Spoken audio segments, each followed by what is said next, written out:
is going to be recorded pursuant to state law. I want to welcome everyone tonight. I'm Barbara Zoller-Bringer, the co-chair of the committee. Andrew Lastawecki is my co-chair. I realize one of the things I miss is with in-person meetings is typically before a meeting starts, I go around the room and introduce myself to any new people and say hello to everybody and welcome them. So I'm delighted that you're here this evening. We have a packed agenda and an interesting one. And I'm delighted to have everybody here. So to move on with this evening's agenda, I'm just going to have my committee members say hello. Andrew, do you want to start us off? Since I mentioned you already.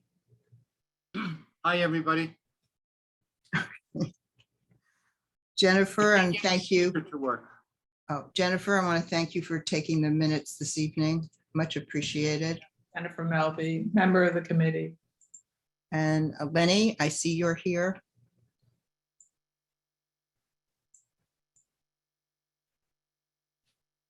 Oh, do you want to come off mute, Lenny? Yeah, Okay. I guess I'm supposed to introduce myself. Lenny Levin. Yes, right. And I see Candace is here as well. Thanks for being here. Good evening. My name is Candace Harrison, and I'm a member of the committee. And Carolyn, thank you for being here. Do you want to say hello? Hi. I was having trouble getting unmuted. I'm sorry. Carolyn Hubbard, Kamanan Weary, a member of the committee and of the board. Thank you. I don't see Sabrina yet, but I think she'll be here later, if not now. All right. Well, thank you for that. We have tonight's agenda. Do I have a motion to approve it? Candace, was that you shaking your head? Yes. Okay. Carolyn, second. All in favor? Aye. Okay. I don't see any in opposition. So the agenda is accepted. I hope everyone had an opportunity to look at the minutes. Are there any changes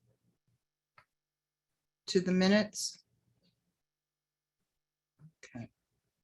Hearing none, we'll assume the minutes have been approved as presented. So thank you for that. I'm delighted to introduce our first speaker. And I guess I'm asking the speakers to be, we have 3 presentations tonight. So if you can be succinct, but obviously, Davey, we're looking to you. I'm sure we're going to have a lot of questions for you, and I'm delighted that you're here, the Chief of Staff of the Parks Department in Brooklyn. And I'm eager to hear if we're making up for lost time, COVID delays, or how we're doing. And so we're going to start by turning it over to you. And thank you for being here. Sure. Thank you, everyone. Can everyone hear me okay? Just if you give me a thumbs up. Okay, I see some heads nodding. Thank you guys for inviting me. What I'm going to try to do is I'm going to try to share my screen and present. What I figured we'd do is just go through our standard capital projects update. It's a pretty standard document that we've shown to the board a couple of times. Included on there is the Fort Greene project that I think everybody's familiar with, but then also a couple of other smaller projects that you might not be. So hopefully this brings you up to speed, gives you an update on where things stand, and can kind of help you understand where things are as far as the capital process. I think it might be best maybe if you have questions, you can put in the chat, Barbara, or how do you want to do That's questions? fine. And then we can just do questions after I finish the presentation. That sounds good. Sound Thank good? you. Okay. Yes. Let's see. Okay. I am going to share my screen. If everyone can probably see my screen now. And we're going to flip this around. All right. Can everyone see it? That looks great. Yeah. Great. All right. Okay. So good afternoon, everybody. Thank you for taking the time to listen to me. I'm also joined by my colleague, Jim Morris here in the borough office, as well as Carmine Raimondi, who is our outreach coordinator from Partnerships for Parks. So any type of partnership projects, he can help. And then I also see Rosamund on the line too from Fort Greene. So hi, Rosamund. So lots of fun partners tonight. Okay, I'm just going to jump through here. Okay, so the first one is Susan Smith Mckinney Steward Park. This one is well under construction. We're really excited about this project. It is getting close. Unfortunately, I don't know if you guys saw, there was a fire on the property adjacent on York Street about a month ago. So that slightly delayed the contractor. The contractor did hit some hiccups with COVID as well.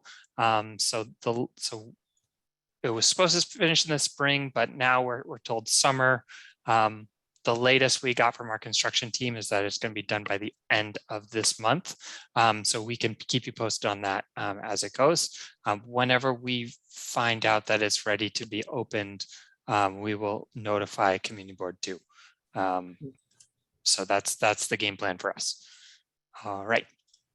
The next one, so Commodore Barry Park. This is, so on the slide, this is phase 2. So it's this, can you see my cursor? It's this area in red. So it's essentially the big ball field. Phase 1 was the landscape that was done back in 2012.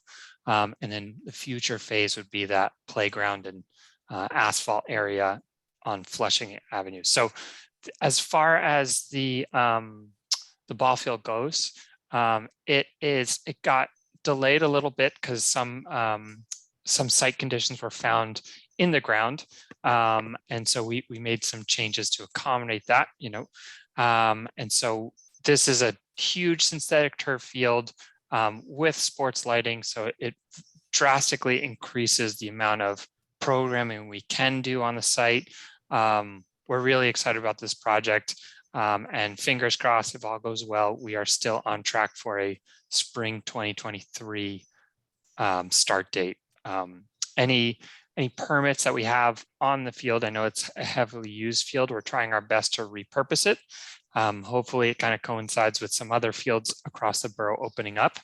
But obviously, if you have people that have permits and need, will be displaced by the construction, our permits team is amazing, and they work wonders.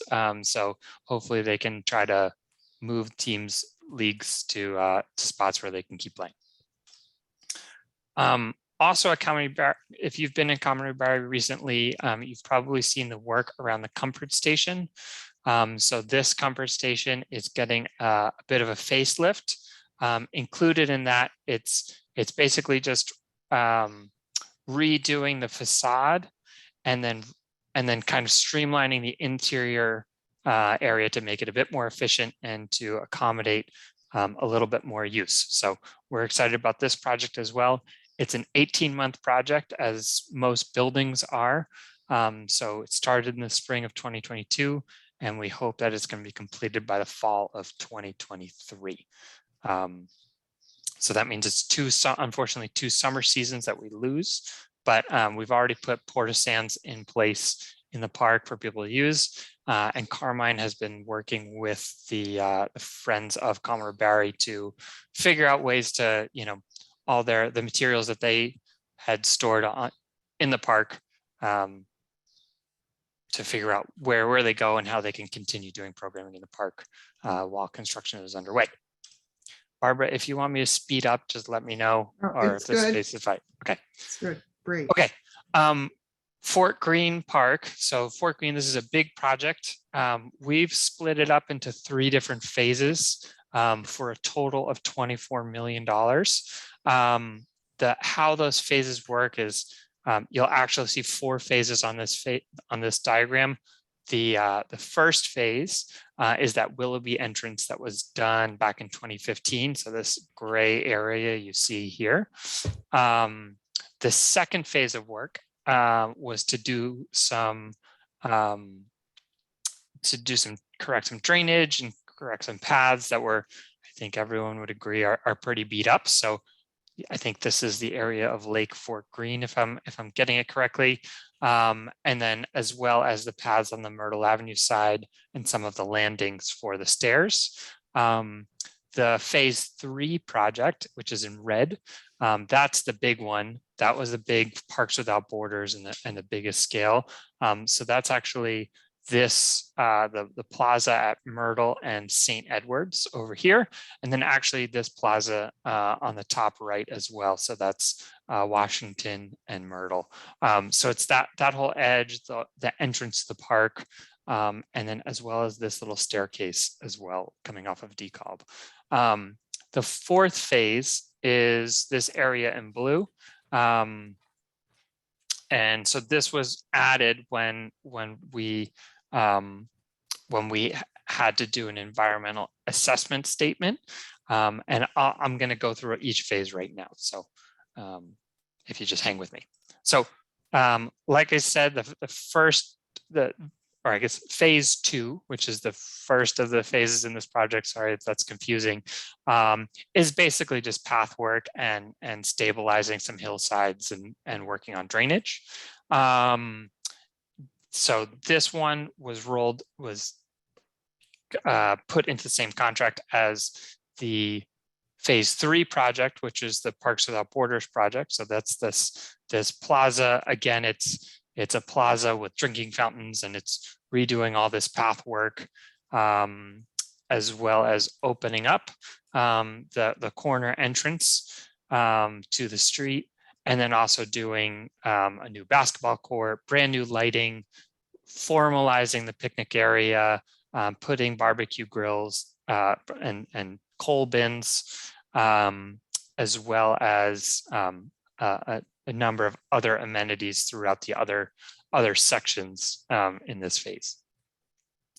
Okay, and then the last phase, going back to that original drawing, was just this extra added bit in blue. It's similar to phase 2, where it's just adding, actually paths that were there prior in an earlier iteration of the design, and it's stabilizing the hillside so you don't get that huge runoff into the tennis court area in big rainstorms. So all those phases are going to be put together for kind of an economies of scale into the same contract. And then since it's such a large scope, we're going to be doing, I think at the community's request, an environmental assessment statement. And so that, or it's also known as an EAS. It's the lesser of the 2 environmental studies that we can do. There's an environmental impact statement, an environmental assessment statement. So we're going to be doing that. And the latest on that is that I think actually today, a letter was sent out to community stakeholders, including Community Ward 2, about I think it's the lead agency letter. So basically, you know, it's a process that I don't fully understand, but it's a process that parks would undertake that study and figure out what the findings were and what the impacts are of these projects. So a lot of information I just threw at you on Fort Greene. So if you have any questions, we're happy to talk about it in a little bit. But I'm going to keep moving on just to get through the presentation. Okay, moving to Cadman Plaza. So this is the Brooklyn War Memorial project that was actually completed last fall. You might have seen people doing work on this is kind of an elevation drawing of the sidewalk, the entrance coming from, I think it's Cadman Plaza West. So as you're kind of driving down the hill towards the BQE, you might see this, you'll see this facade. Basically, this project is to try to get the building to have ADA access. So it was mostly an interior project that installed an elevator, so that would bring people up to the 2nd floor. It installed an ADA ramp on the side so that the building would be accessible for anyone that in a wheelchair that had mobility issues. And so it's kind of a project that sets the stage for allowing more programming in the building in the future and bringing it up to today's codes. So also in the same building, we have a contract to redo the bathrooms on the inside. These bathrooms, I don't know, bathrooms are very heavily used by people that are coming off the Brooklyn Bridge. So we're actually very excited that the bathrooms inside the building are going to start sometime this summer.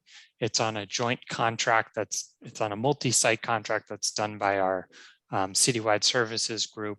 So they're finishing up another site, and once they finish with that, probably around mid-July, they will be going into the building and renovating the building. So yes, that does mean the bathrooms in the building will be closed. All right. The last one, actually there's two more at Cadman Plaza. So this is the lawn project. So this is, if you can, so the memorial building is, the War Memorial is here. The ramp project that we talked about was on this side of the building. And then Cadman Plaza West just lines the park. So that whole oval north of the building is going to go under construction. If you've been there recently, the paths are old and have drainage issues. So we're going to be reconstructing that, as well as a portion of the staircase to the east. And yeah, so it'll be a brand new lawn. We are working with our permits team to make sure we can get all of the major events that have signed up. So any march that goes across the Brooklyn Bridge usually starts or finishes here. So I think given that we're hoping to start sometime in the fall, most likely sometime in October, if all goes well. Okay, and then the last Cadman Plaza project is to actually renovate that structure along Cadman Plaza East, I think across from the courthouse. So this is going to be done by our citywide services group as well. And we're hoping to start this fall on the project. Okay, moving more towards the Clinton Hill area.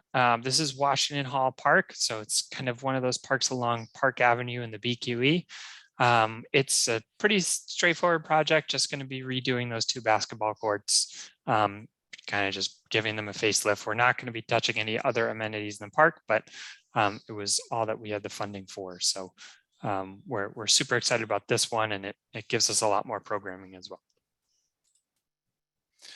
Okay, this was one of our pandemic virtual input, community input sessions that we held in 2020. So this project has worked its way through the design process, and we are now slated to start construction next spring if all goes well. So it's in the procurement process, and it's still subject to whoever bids on it, and if we get a good set of bids. But we're hoping that it's going to start in next spring. Additionally, Green Playground. This was also another virtual community input session, and we are hoping to start this one as well in the spring. So yeah, it's a pretty straightforward project with just bringing that play equipment into the 21st century. And unfortunately, the comfort station is not part of the project, but the playground is. Additionally, the asphalt area on the other side is not part of it, but I think there was a large sinkhole that we tried to address a couple months back. We're almost there. Okay, we have 3 more projects, and these are all we call them green infrastructure projects. They're smaller scale projects that are actually managed by the Department of Environmental Protection, but they take place on parkland. The whole thought process behind them is for systems to install systems to capture rainwater in order for DEP to meet their stormwater goals. So, it's a win for them, and it's also a win for us because we get to solve a lot of pavement issues. So the first one, and a lot of these you can see in the status that a lot of them are done on multi-site contracts. So that typically they take about 6 months, but some projects we've seen take as short as a month, some take 2 months. So we've seen them go a little bit faster than 6 months, which is a great sign for us. But it's a pretty straightforward project. So Oracle Playground has a large asphalt area, which we call a multi-purpose play area. That's what MPPA stands for. So the multi-purpose play area is going to be ripped up, where they'll put a underwater detention tank underneath, and the drainage is designed in such a way that I think it's and Jim, correct me if I'm wrong, the first inch of stormwater gets captured by these. Okay, yeah, so it's designed to capture the first inch of stormwater that falls on the site and slowly diffuse it to kind of take the burden off of our local stormwater system.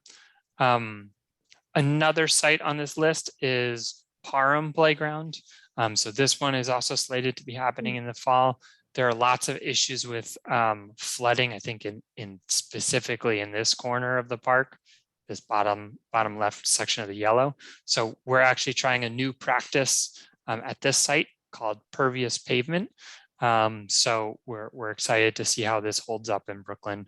It's the first time we're doing it as a standalone capital project. So we're excited to see that. And then the last one is Cadman Playground, which is a big site. Very old asphalt, so we're excited to see it. It's going to be on the same contract as Oracle. So the construction's supposed to take about 6 months, but again, some of them can take a little bit shorter.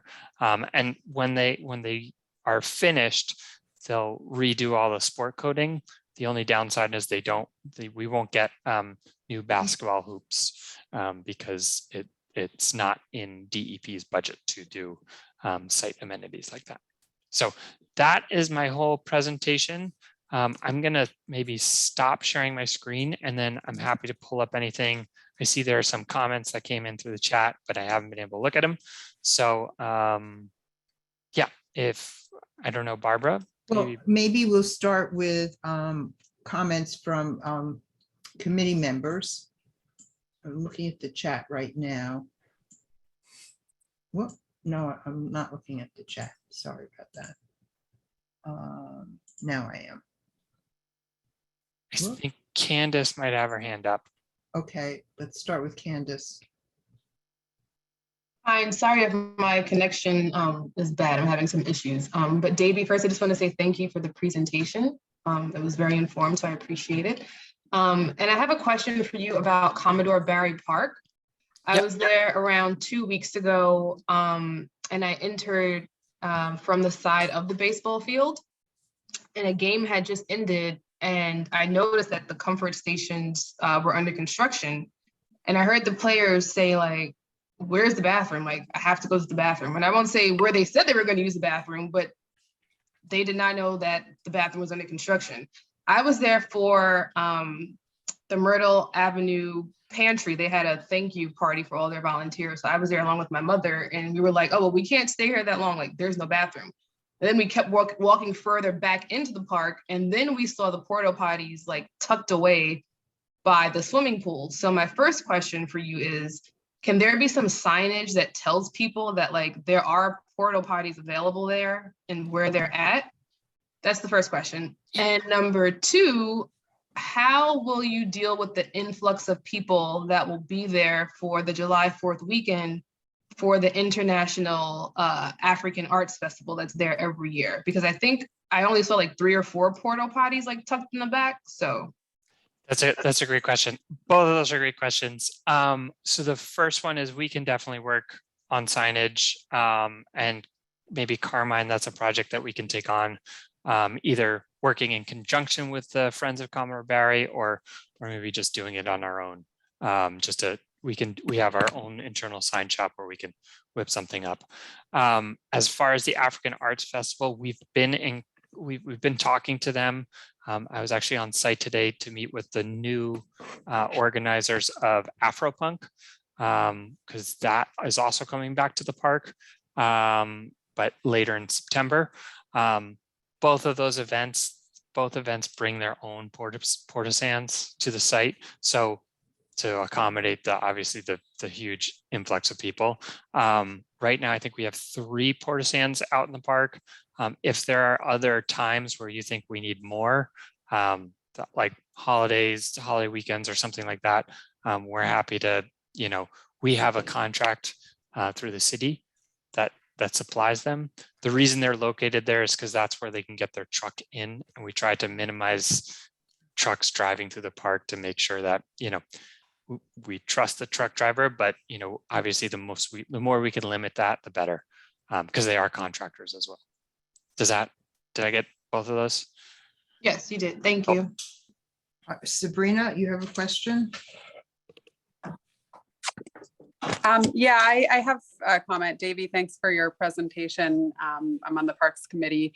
It's more of a comment than a question. I just saw your presentation on the Cadman Plaza Park, and I wanted to bring 2 issues to your attention there in case you weren't aware. The first is an issue my daughter's preschool class parents are planning to petition about, and that's the AstroTurf.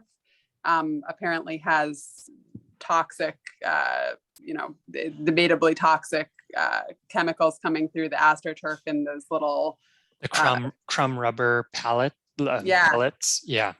I can do some more research. I know that Parks has done research on it before. It is an older type of synthetic turf, so the standard now for synthetic turf it's actually a piece of sand. It's tiny pieces of sand coated in silicone.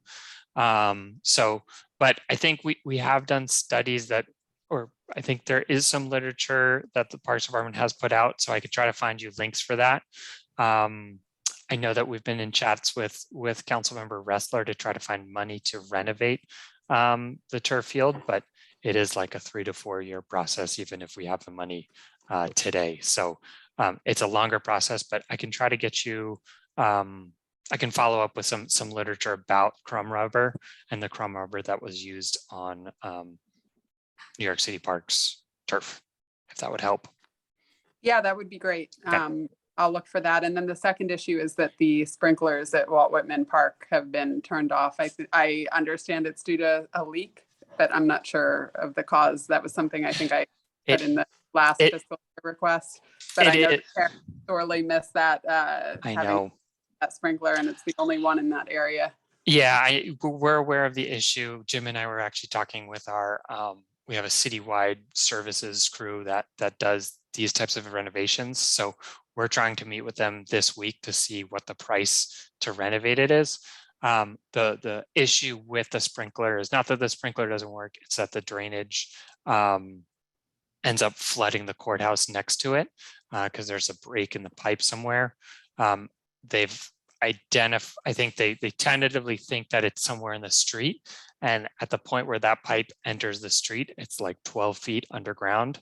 So we have like a handful of plumbers and a handful of kind of trades guys, but we don't have the capacity to once you're going down 12 feet, you have to do shorings, and it's a much bigger excavation project that we just don't have the in-house resources to do.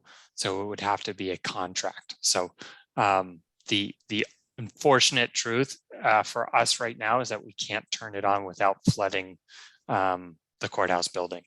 So the courthouse has been asking us to not turn it on. Right. Is there a process if people are really invigorated by this issue that you recommend? Like who do they reach out to get it expedited? I think you can reach out to your council member. I think if Community Board 2 puts out a letter, maybe to the Parks Department asking for funding, any voices help us in this scenario. What Jim and I are doing on the other end is trying to work with our in-house engineers to get a price just to see how much that is. So you don't need to know the price at this point. You just need to, I think the attention to the issue is the most helpful thing.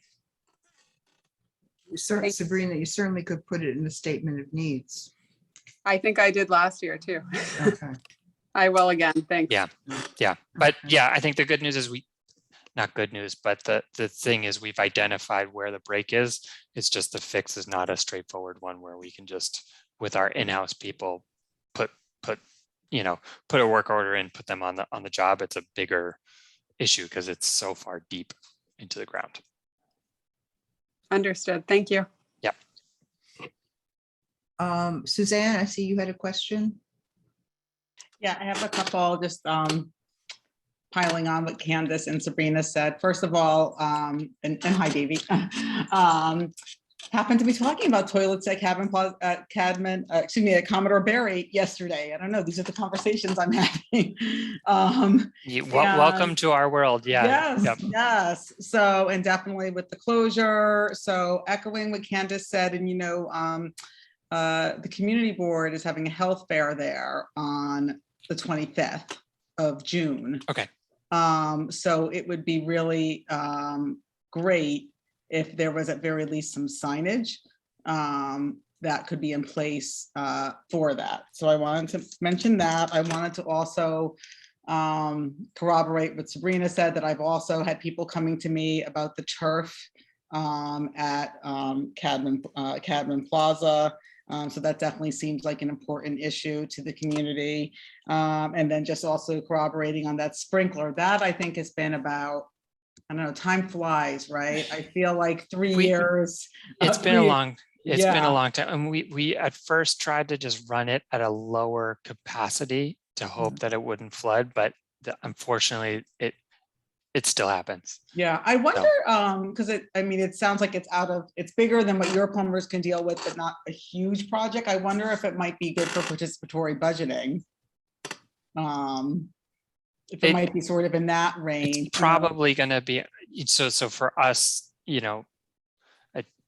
participatory budgeting is under 500,000, and it probably will be in that under, I can't imagine, but I don't want to say it's not. But, no, I know. Yeah, but, Sabrina, I was just thinking that's something to think yeah. about maybe, and if maybe Parks could give like an estimate, then it could, then we could sort of bring it through to Councilman Ressler to get it be one for consideration and get it taken care of.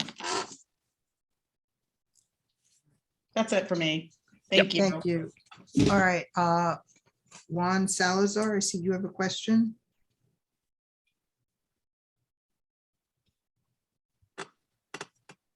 If you want to unmute yourself.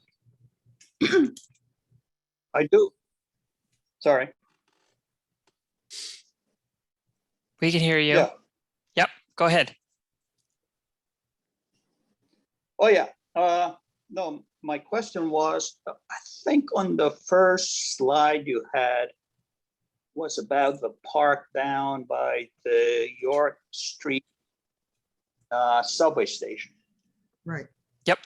And I was, it piqued my interest when you said, and I'm paraphrasing, I think you said, well, don't know when it's going to be done. We are waiting for the contractor to tell us. And I thought, you have a contract, they have to finish for a certain date, we got funds, et cetera, et cetera. So I was puzzled by that. Could you elaborate on it? Sure. Yeah. So that's a great question, Juan. All of our. I only have. Yep. All of our projects, our capital projects, that is, are built through contracted services. So there's a whole design process. We finish the design, we put that out to bid, we pick the lowest bidder, and then they do the work. Through the pandemic, last couple of years now, we've seen a lot of issues with contractors having issues, a variety of issues, to try to get their projects done in the 1-year timeline that is standard across most projects. Most projects are 12 months or a year. Some are 18 months or longer, like a building or more complex jobs. Bridge Park 2 or Susan Smith McKinney Steward Park was a 12-month contract. But since they were building during COVID, they've had a lot of issues, some with staffing and getting staff actually to build it. A lot of times these contractors are also what's called general contractors, where it's they're coordinating a number of different subcontractors. So they're trying to book their subcontractors in sequence, right? So they have their electricians and their plumbers doing the underground work. And then they have, maybe an asphalt subcontractor doing the asphalt work. And sometimes those things just don't line up. So that's why we give them a year to finish to kind of work with that. But that said, sometimes they do run into issues. And I think in this year with the pandemic, we've also run into supply chain issues, which is a new one for us. You've probably heard it in the news on other things like microchips in cars and whatnot. But that has also been an issue with some of the play equipment that they've been purchasing. So one, I don't know exactly what it was. And some contractors are better at managing their time than others, but unfortunately this one, they got away with their schedule, and we hope that, they can finish by the end of this month. Does that answer your question? I know it might not be as satisfying, but that's the reality of what we have. Well, I can answer by saying no. The reason is this, and I think of all the people here, Andrew was, I was on the board 20 years ago for 10 years, and I've been in construction for 40 years, etc. So I understand all of that, and you don't know me, I don't know you. So I appreciate the explanation, but it cannot be open-ended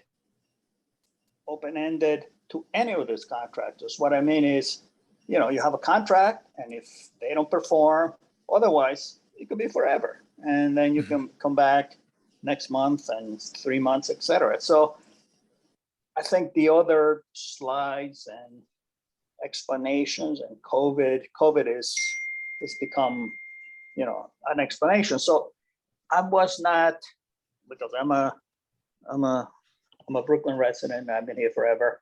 I don't think it's satisfactory.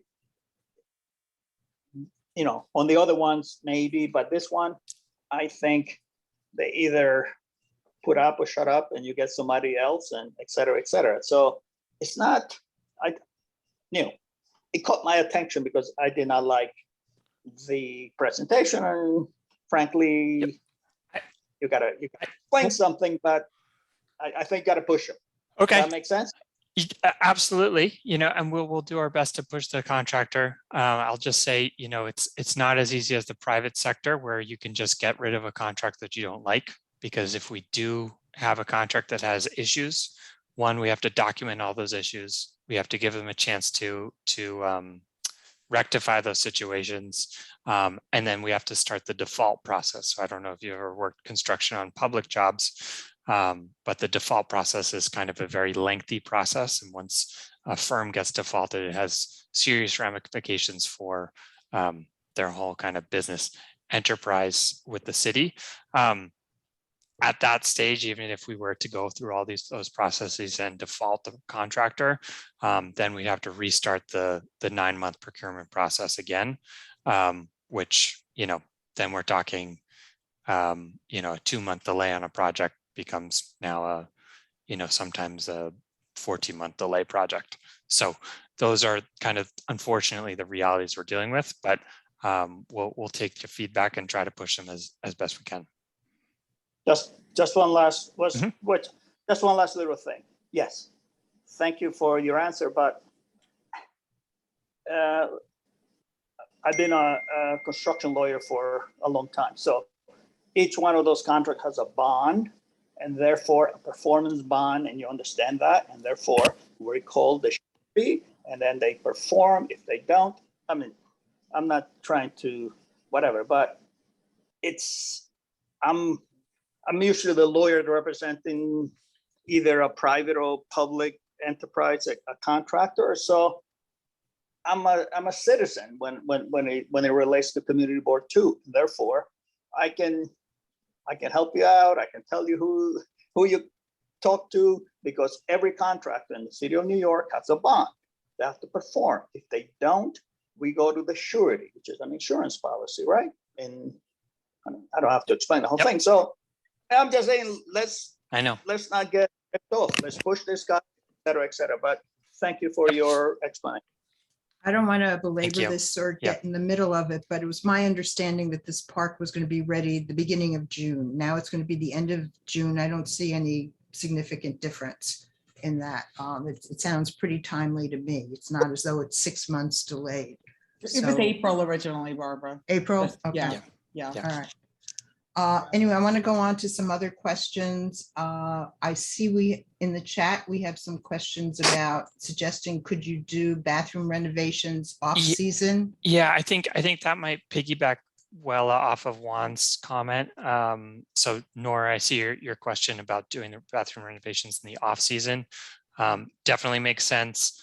Unfortunately, I think, as I said on the other response, these contracts take a year.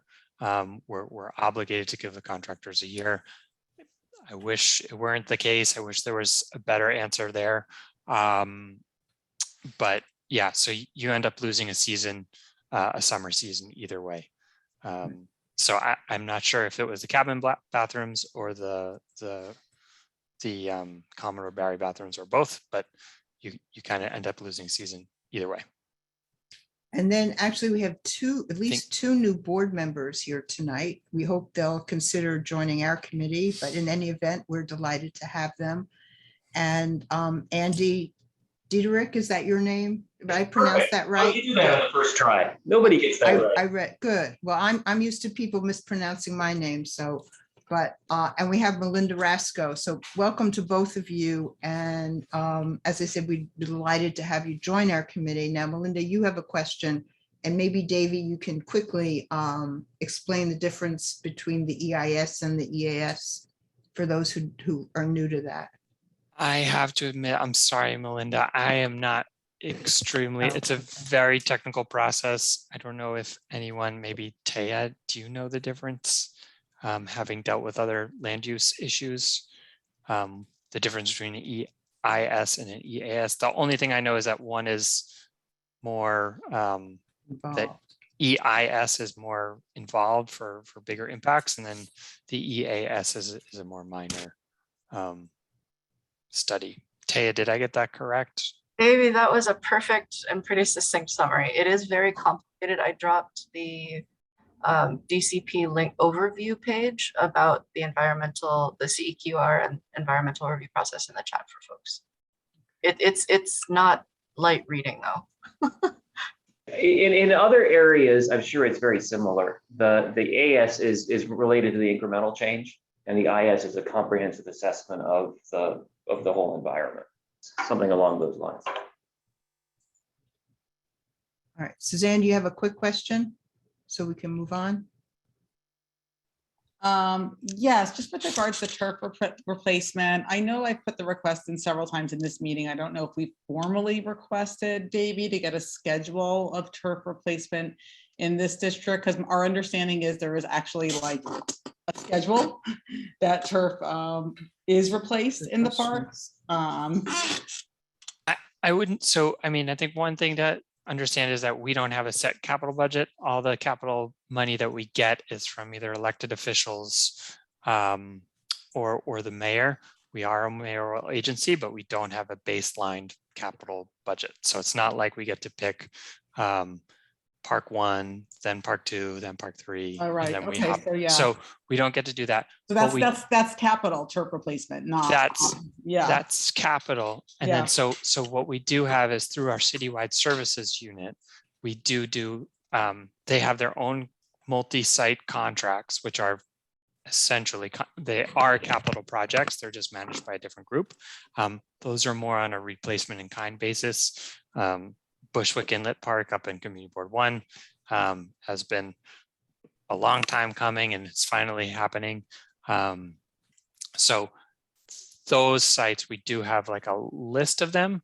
And we've put Cadman Plaza on this site, but we do have a number of other sites in other districts. I think Star Spangled Playground might be another one. I don't know if that's in 3 or 2, but that is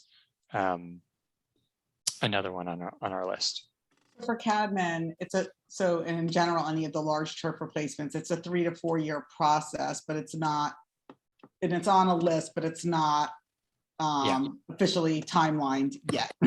Correct. Okay. Yeah.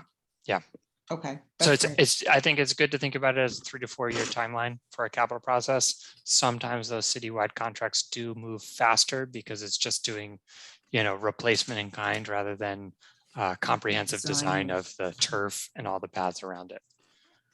Thank you. Yep. All right, well, again, Davey, thank you for being here and giving us so much of your time and comprehensive review. I think we all would wish these things would go faster, but we understand the process. Yep. And I mean, if you guys have questions, we are also dealing with these issues too about contractors and the pace of the contractors. So, I would say you didn't hear from me, but feel free to have these conversations with your elected officials to try to see if there are ways to push contractors. I know that I feel like everyone elected promises to reform the procurement process, but these issues are citywide. It's not just District 2, so it happens everywhere. So thank you, and thanks for Jim for being here as well. And Carmine, are you now our representative? Our liaison? Yes, good evening. Yes, I'm officially your Partnerships and Parks Outreach Coordinator. Okay. So I'm here. I put my email and telephone numbers in the chat. So I'm here for anybody who needs to reach out, wants to get involved in any of our parks, feel free to reach out. Thank you. And I'll also add that Hannah Basio, who is the kind of interim between Carmine and Delancey, Hannah Basio has recently been promoted to a park manager. So she'll be starting on the 21st. She'll be the park manager for Community Board 6 and 7. So Red Hook and Sunset Park. So we're very excited to keep her. So maybe Carmine, our next season, so to speak, starts in September for our monthly meetings. So maybe you'll think about doing a presentation as we go into the fall. We'd love to have you do that. Okay, so we could definitely see if I could come one night and do that. Definitely. Okay, great. And of course, you're always welcome to any meeting, even if you're not presenting. So thank you. Sure. So we're going to go on now to our next presentation, Brooklyn Bridge Park Pier 1 update. Great. I'm just going to share my screen here, and David Lowen. I'm Lindsay Ross. I'm the Assistant Vice President of Capital Projects, and I'm joined by Alana Rios, who's a project manager on the Capital team, and David Lowen, who is our Executive Vice President. Thank you for being here tonight. David, you want to kick it off? Yep, I'll start. Hey, everyone. Thanks for having us. We wanted to take this opportunity to share with you the plans for redoing the entry at Pier 1 to Brooklyn Bridge Park. We had previously shared these in a slightly more preliminary form, and then the set of plans you're looking at here with our Community Advisory Committee. And I know there's some overlap between the Community Board and the CAC, and so if some of you are members of organizations that are part of the CAC, you might have already seen this.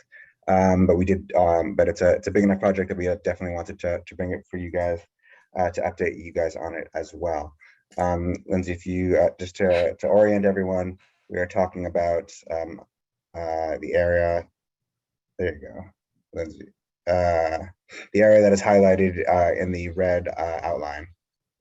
So it is the entrance of Pier 1 at the corner of Old Fulton Street and Furman Street, near the Fulton Ferry Landing, where Barge Music is, and Ample Hills and the Pier 1 Hotel. The genesis for this project came from a bunch of different observations that all kind of came together One of which was that, no, Lindsay, you can stay back on the previous slide. One of which was that there's a need for bathrooms at the Pier 1 entrance. There are bathrooms over at the southern end of Pier 1, between Pier 1 and Pier 2, but really there's a strong need for bathrooms up at the northern end, right at the Pier 1 entrance. Because of that need for entrance, we have over the past couple of years been renting a bathroom trailer and placing it in the turnaround area just north of the hotel to supplement and provide that. That is obviously expensive and not really a welcoming thing to see at the entrance. And so our goal is to replace that with permanent and more inviting restrooms. In addition, the Pier 1 entrance along the northern edge is one of the more congested areas of the park. It's where not only people who live in the neighborhood go, but even people who are just kind of stopping into Brooklyn Bridge Park to check it off their list as tourists.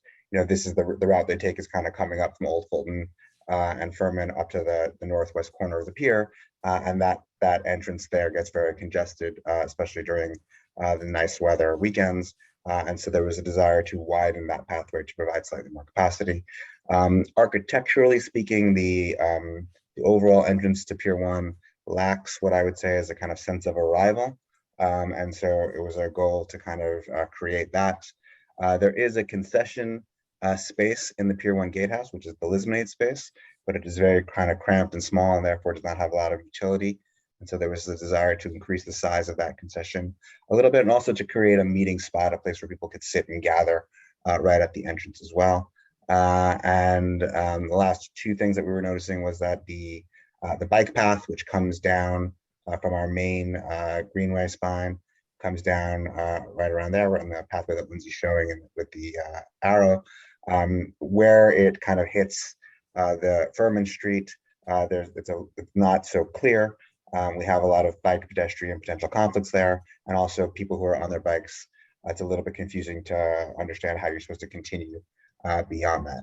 And then the last piece was that the turnaround, which is this parking lot looking area right here on the north of the hotel, was originally designed to be a drop-off space for the Pier 1 Hotel, but it has not really been used very well. But because of its design, it encourages people to park there rather than drop off there. We have a lot of conflicts with the hotel. Sometimes has a lot of contractors who just pull in there and park there. And so we were hoping to create a drop-off area that it also uses up a lot of land. And so the idea is to create a drop-off area that is more user-friendly for what we're trying to accomplish. Lindsay, could you go to the next slide? And so these are just some photos of the site. In the top left corner, you can see this is the entrance to the park. It doesn't really have that sense of arrival. And in the right corner, you can see the confusing bike area there, where we've tried to help it out with some additional bike markings, but we still have definitely seen pedestrian bike conflicts in that area, as well as confusion among bike riders. The area on the bottom left shows the existing gatehouse with the concession in it, and the kind of tightness of that pathway there, which does get very congested.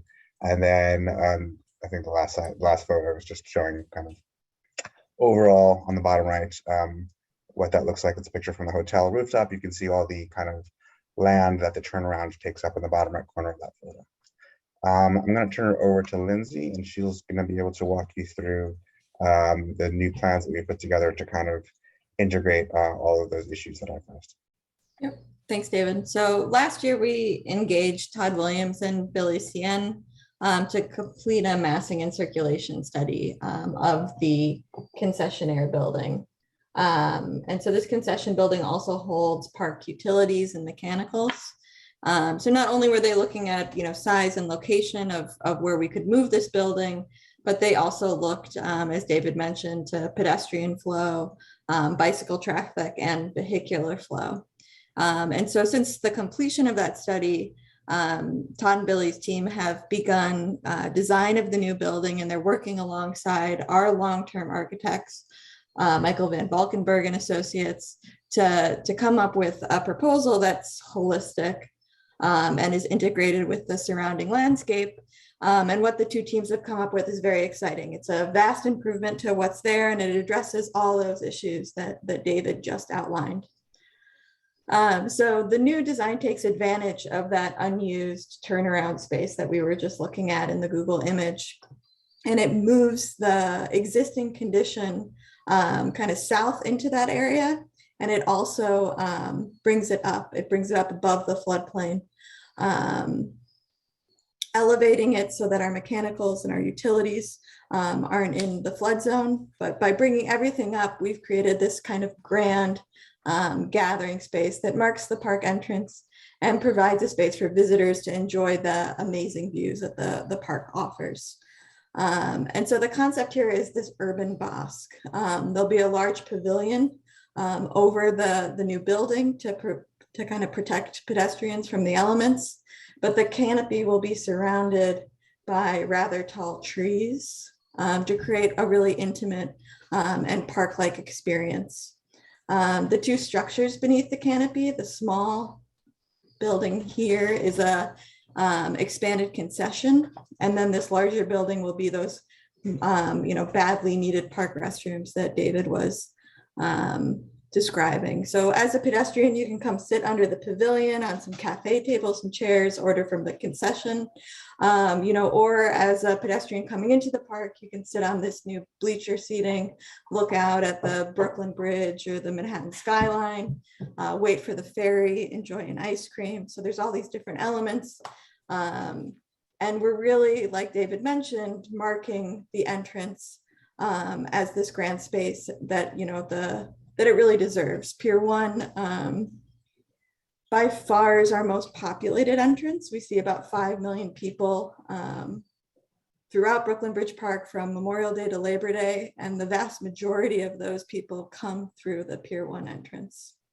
The two other elements we've been working to improve, like David mentioned, are the bike lane and vehicular drop-off. And so not only have our designers been looking at that, but we've also been talking to DOT, and we've been working with Sam Schwartz Engineering on that as well. So we're proposing rerouting the bicycle path so that it comes up close to one hotel and drops you off at Furman Street in a way that has a better and more obvious connection to the DOT infrastructure in the street. We're actually proposing a separate curb cut here. So one for pedestrians and the other strictly for bikers. And then a vehicular drop off, which is very similar to what we've done at Pier 2. There'll be spots for about 9 vehicles here to avoid some of that congestion that we see kind of Thursday through Sunday at the end of Old Fulton over here. And so these next couple slides are sections that give you a sense of what this is all going to feel like. So that pinch point that David was describing, we are opening up by about 15 feet here so that you don't have that kind of congestion as you enter the park. And you can see in this section the interplay between the pavilion and then the bosque, these limbed up trees that will provide that nice canopy. This section gives you a sense of the bike lane. So, it's important to us that we're solving a lot of these pedestrian and cycling conflicts that we're seeing at the entrance. So not only are we integrating some fencing and planting to delineate where the bike lane is, but we're also going to drop the elevation of the bike lane just 6 inches. It'll be very subtle, but it should be another visual cue to folks that this is the bike lane and you are crossing into an active bike lane. And then these next slides are all images of the model. And this really gives you a sense of all those elements I was talking about. This image is looking south east back at Furman Street. So the pavilion is going to have this hole in it to bring in light. So it always feels kind of airy and bright under the pavilion. And then you can see all those elements. So movable tables and chairs under the bosque. You'll have all the seating looking back out at the bridge. And then, the plinth itself will be fully ADA accessible. We have ADA pass at the front and the back here. Again, this just gives you, well, I guess the important piece here is that we've broken the buildings apart. So this building on your left-hand side is the restroom building, and on the right is the concession. And the idea here by breaking them apart is that you'll be able to see through them. And as you arrive at Brooklyn Bridge Park, you can see through this new structure and see the greenery in the park beyond and know that you're in the right place. Again, this is looking southeast, just giving you a sense of that concession building and the scale that we're working with. This next slide is just programming. So the concession building will be a pretty small space just for employees of the new concession. There'll be a window for ordering and queuing, and then a window for pickup. And then the new restrooms will have 6 stalls apiece. We're also proposing a gender neutral and family restroom that will be separated from the men's and women's. And then, we'll be maintaining our mechanical and electrical rooms at this location as well. And then just finally, a quick before and after. This is the image that David went through earlier. And here's the after, kind of shifting that building south and elevating it, but this shows kind of some really nice symmetry with the new design and our existing Harbor View lawn. And then finally, just a note on timeline. So, we're in the thick of design and we've got at least 8 months left of that process while we move through permitting. But we will be mobilizing on construction in the spring of 23, and we are aiming for a summer 24 opening.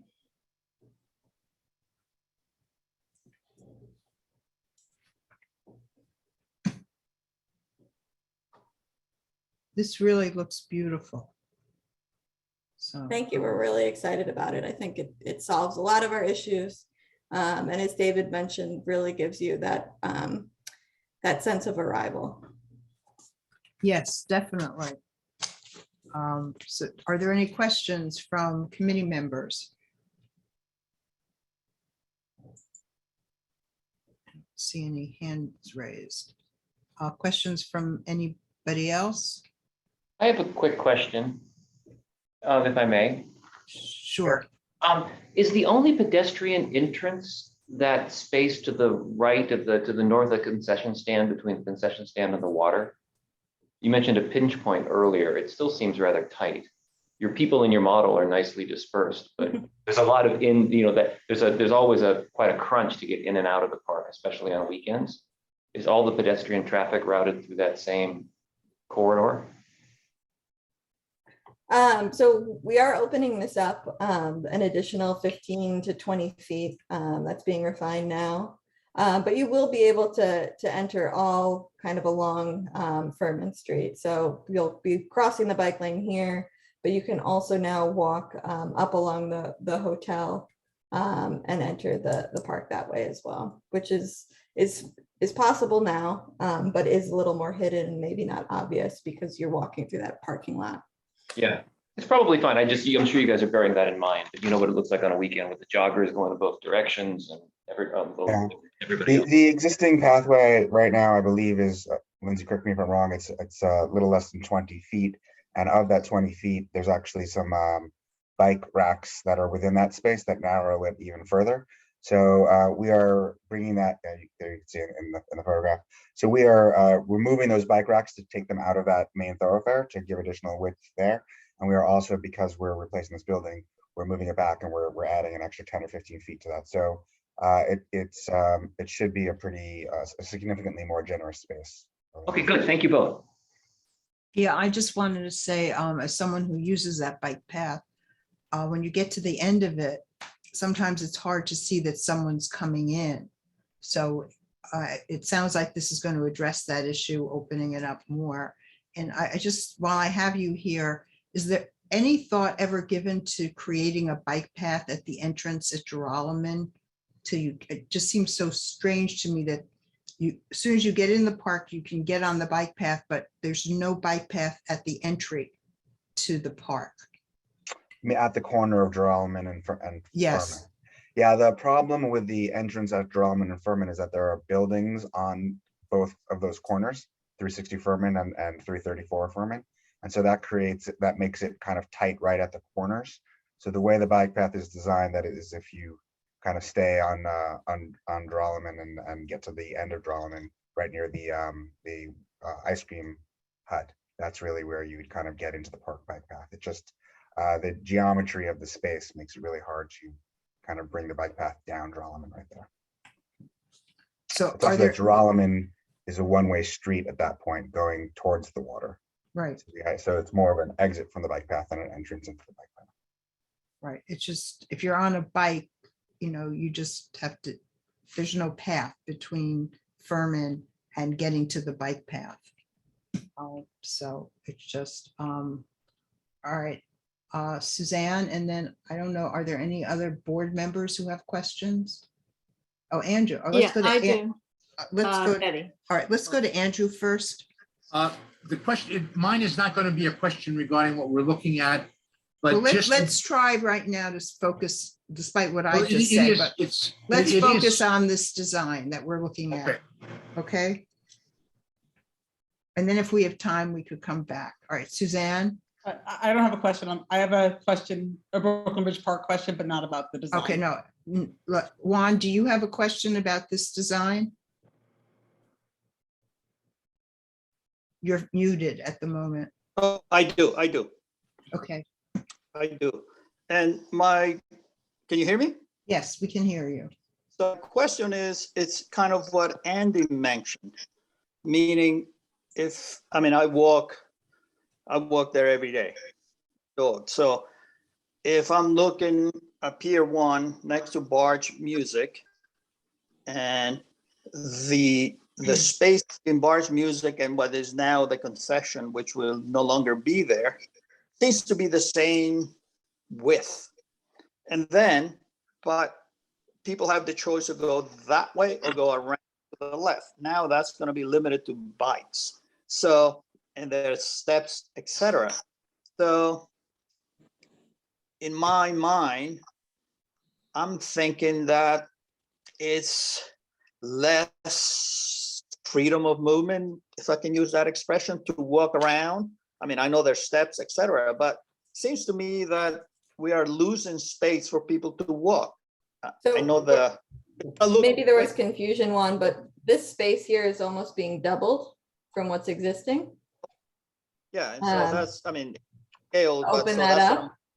And if you do walk south to enter into the park, you can also use this ADA path. So it's not just steps or the bike path. You do have an ADA accessible ramp up And to the path, except for the trees, and go there. So that was my only concern, that you're the left side, and then if the right side is double, then that will make sense. And then that one will be a smooth transition. The other one will have steps. So, okay. Yeah, I would say that the increasing the pedestrian flow throughout the space was one of the primary objectives that we had in this plan. And I think there are a number of ways in which it has definitely not shrunk. It has increased in numerous ways. And as Lindsay mentioned, that path is actually, although the scale of it on this drawing doesn't look very significant, it is, as we said, double what is currently there. And the pavilion area itself is extremely permeable and will be an additional pedestrian path through, in addition to the area just south of it along the hotel. So yeah, but on the right you have to go up steps, but on the left it's a ramp up. Okay, got it. Thanks. Okay. Yeah, it looks great. All right, the Bridge Plaza Association, you have a question? I'm not sure who you are. Yes, hi, I'm Juliet. I coordinate the organization for Bridge Plaza.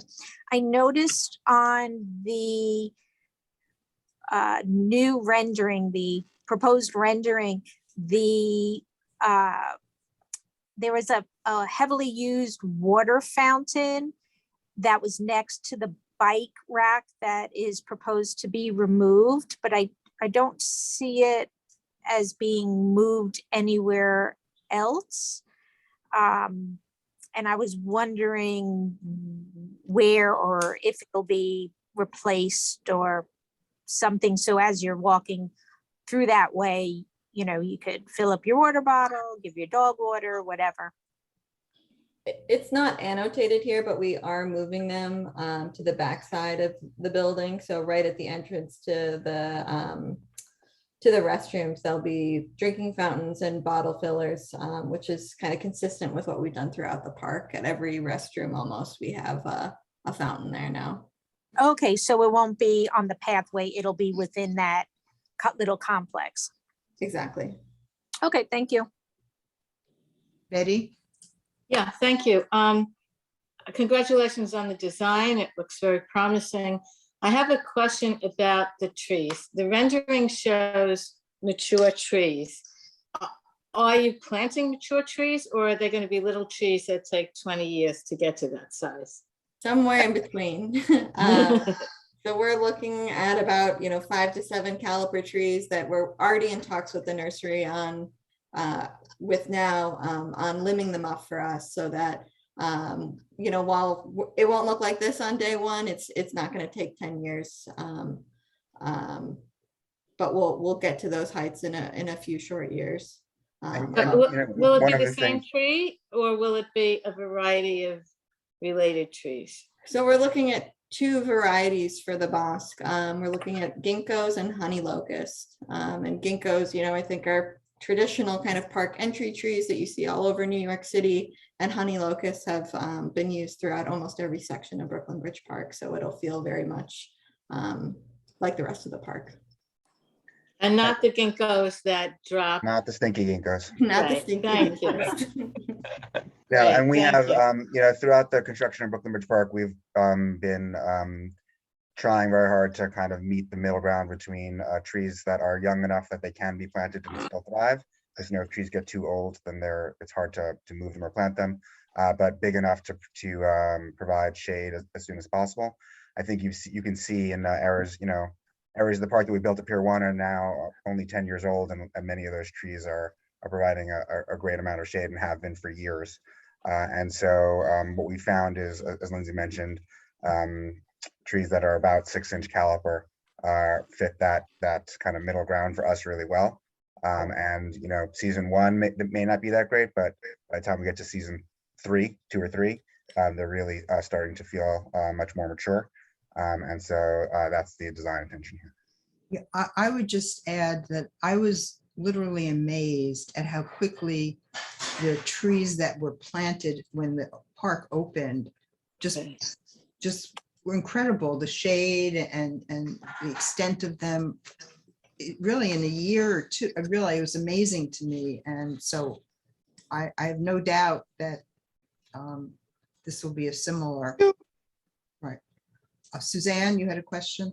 Oh, yes. My question is about the tot lot between Pier 1 and Pier 2, that playground there that's under construction. Can you just provide the community an update on when that's scheduled to be done? Friday. What? Already? We are very excited, but it will be open Friday. Mm-hmm. Oh my, I think you better share contractors with the.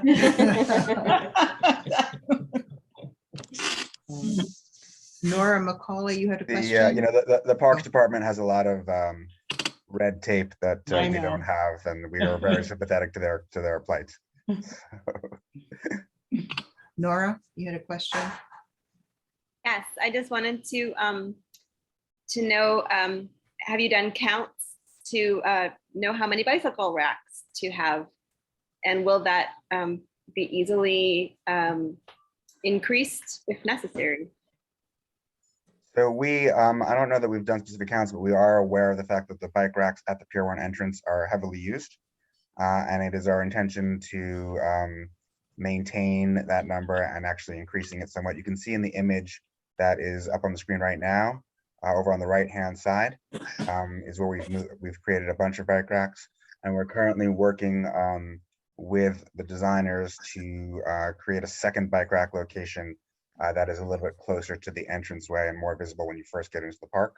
We haven't nailed it down exactly right yet, but the area that Lindsay is currently moving the arrow around right by the front of Barge Music seems to be an obvious place. So we're kind of looking to make sure that that's feasible as well. So it is definitely our intention to increase the number of bike racks and not decrease them. And because we do recognize that they are an important amenity in this location. All right. I don't see any other questions at the moment. Andrew, does this question relate to this closely? All right, you have to unmute. Okay.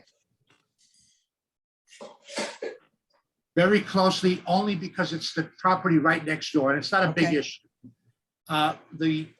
The road that pulls in with all the car services to the Brooklyn Bridge Hotel, that walkway going upstairs could use 1 or 2 hand ramps to let people pulling up with the cars, because there is none. And there is no ADA compliance to get into that same area where the cars drop you off.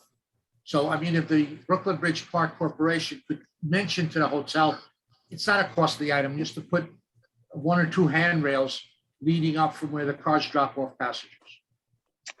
We can definitely mention to them to have additional handrails along those stairs. I do want to point out that in the drawing that you're looking at right now, right where it says the words bollards on Furman Street on the bottom of the page, that is where the ADA ramp is that would take you up to the hotel entrance. So it's not so you'd have to drop off over there, and then that is an ADA ramp that would take you to the top of the stairs. Unfortunately, because of the height that was required, the ground floor of the hotel was raised after Superstorm Sandy, and the floodplain level, 100-year floodplain level was raised. And because of that height and the requirement that an ADA ramp have a slope of 1 inch to 12 inches, we needed all of that length to get down to the sidewalk level from the to the lobby level, and so that's where that end of that ramp takes you. David, that's very true, but the drivers of a Lyft or a Uber car don't know that that's there. They come in to drop off a passenger. The passenger doesn't know about that, and really, the first thing they could really use is just a handrail. We can definitely bring it up to the hotel developers. Thank you. All right, well, David and Lindsay, thank you so much for this. It will be something to look forward to for 2024. I think this is going to be a spectacular addition to the park, and thank you for sharing it with us tonight. So, and please come back. Thanks for having us. We're going now to our third presentation this evening, which is Juliet, are you?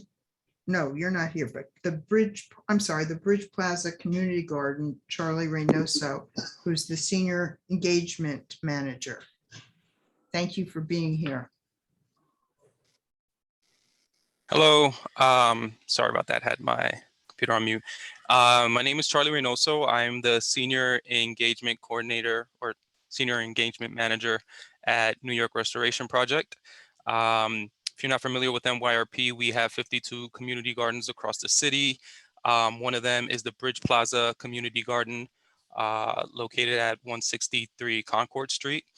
And we are going to be doing a renovation of the space. I see that we have some gardeners here who are involved in the garden, which is great to see. I also have my colleague, Gary Dearborn here, who can speak a little bit more about the process and what we hope to accomplish at the garden. Thank you, Charlie, and thank the committee board for hearing us this evening. I'm just going to share a screen quickly because I know it's getting late, and having 3 presentations is quite a bit to handle in one night. We don't have a design at this point. I just want to share with you a little bit about the space and the process that NYRP does when we renovate a garden. So bear with me a moment.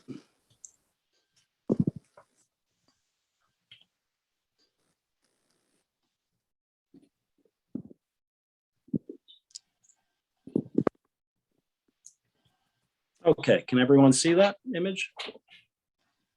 Mm-hmm. Yes. Okay. So very good. So just a little bit of orientation. Bridge Plaza Community Garden, NYRP acquired the property in 2000, along with the year 2000, along with 52 other gardens that we acquired from the city. These gardens were slated to be developed as housing. And if we hadn't stepped in to buy them, with private funds, they would have been, bid off. And in 2005, the space was rebuilt and opened up as a community garden. And it's been very successful. It's rather small. It's about 2,500 square feet. Downtown Brooklyn, just on the north side of the approach to the Manhattan Bridge on Flatbush. The image to the upper right is just a kind of a bird's eye view. Obviously, downtown Brooklyn has changed significantly the amount of development that's happened in the last 20 years, really the last 10. But the space still, exists and is very successful in a lot of ways. It's more of a vest pocket park, as you can see from the image on the bottom left. It's a corner site. It's very lushly planted. I'd say that's one of the kind of key attributes. It's less about, gardening and vegetables and more about just a nice, beautiful green oasis from the city and the noise of the approach to the bridge. What I'd like to do is just walk you through just a few images and just talk a little bit about our design process. These are just a couple existing shots, not the greatest because of the wintertime. The space, especially this year with the amount of rain we've had, is incredibly verdant and green and lush. Like I said, we haven't done a design. What I wanted to announce was basically that we're having our first community meeting next Wednesday at 6 p.m. at the garden, Charlie and I. We invite all garden members and potential new members to come. And what we've done is over the last few years is kind of perfect this process. I myself have been with MIRP for over 8 years. And I think this is probably the 14th or 15th garden that we renovated. And they vary in size, but we generally follow a standard process that works quite well. We usually start with just a listening session to hear what people like about the garden, what they'd like to see changed, or what they'd like to see expanded, or new programmatic elements. Try to take that information and synthesize it. It's just an example of some of the past community gardens we've done. That process with garden members signing in, and we take their input. And now with COVID, we have the ability, of course, to do that remotely. Then we really start to look at how can we synthesize that program as a participatory design process. And what we usually do is come back with 2 different design concepts to try and articulate what people have been saying to us. And they're derivative of the existing gardens. After all, this is an existing space that has been functional and it has a pattern and a use that's already well established. And what we do is with those 2 designs, try to solve the same program with a different geometry and a different level of construction and intervention, and to be provocative, to get people to react. What we usually do is use sketch models rather than plans. It's much easier for people to kind of inhabit the space and visualize themselves in it. We then come back with a final concept design, again in model form, that synthesizes those 2 designs and hopefully addresses and incorporates the desires of the garden members. Then we go back to the office and really start going into more detailed design work that I would call design development and construction drawings. This is just an example of one where we're getting into detailed design work that we then bid out for construction. Now, NYRP on this particular project, we've been trying to seek funding for Bridge Plaza for a number of years now. This project is public and privately funded. We are fully funded finally, which is the good news. So we can really start to do the design and think about a timeline. We manage the construction, we bid out the work, we pay the contractors, manage the whole process. We often have some type of a participatory implementation as well, not just design, but actually getting people out there working on the space. These are just some representative photos of other projects. That can take the form of planting, like carpentry, painting, any number of things. We may have a ribbon cutting. It kind of depends on the desires of the gardeners. And then we try to make sure the space is well programmed, well used, that it's really inviting to new garden members as well as existing garden members. And what we're trying to achieve here is a new built space and a new garden that will last another 20, 25 years, essentially for a next generation of users. Just gonna stop the share here. Get that to work.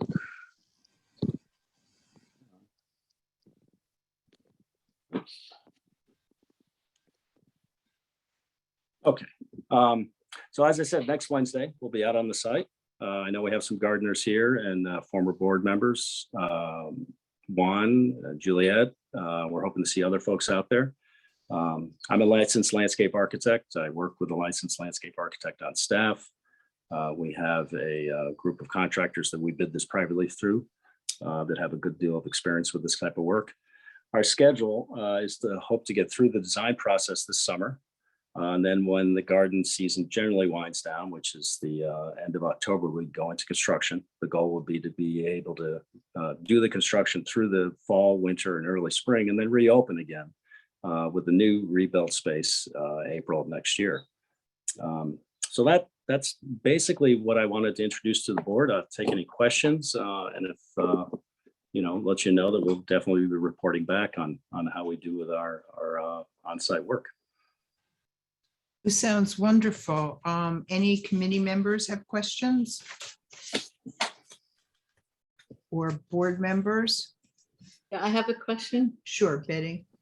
Thank you. Sounds fabulous. I'm wondering, it sounds like you have a great participatory process with the gardeners and the people who live nearby. There are schools right across the street, 3 high schools in that science skills building. Are there attempts to engage some of the students in the design process? I mean, it would be an excellent opportunity for them to learn about participatory design and to make them feel that they're part of it. They live across, they go to school across the street from it, and it shouldn't just be like someone else's space. Charlie, would you like to respond to that? Yeah, definitely. And the schools, we've actually worked with them in the past, but we're definitely reaching out to them, other partners in the neighborhood. I know AHRC is another organization that's nearby that has worked in this space. We want to make sure to get as much feedback as possible from everybody in the neighborhood. So absolutely. Yeah, because as the school year is winding down, it might be harder to get the administrators to reach out to the kids and, all of that. But I think it's really worth your time and effort to just go to the building and see who you can talk to really engage that school community. For sure. Yeah, I'll be doing that all week. Fabulous. There's also an opportunity when we are getting close to the completion of construction, when we try to carve out some work, on site where volunteers or a school group can help. And it gives them a stake in the space. They help build it at some level, sense of pride, and it kickstarts, the opening. It makes it much more tangible. It helps with ownership. So that's something we can look at too. And that would be, late spring next year. Thank you. Okay, Juan, you have a question? You have to come off of mute.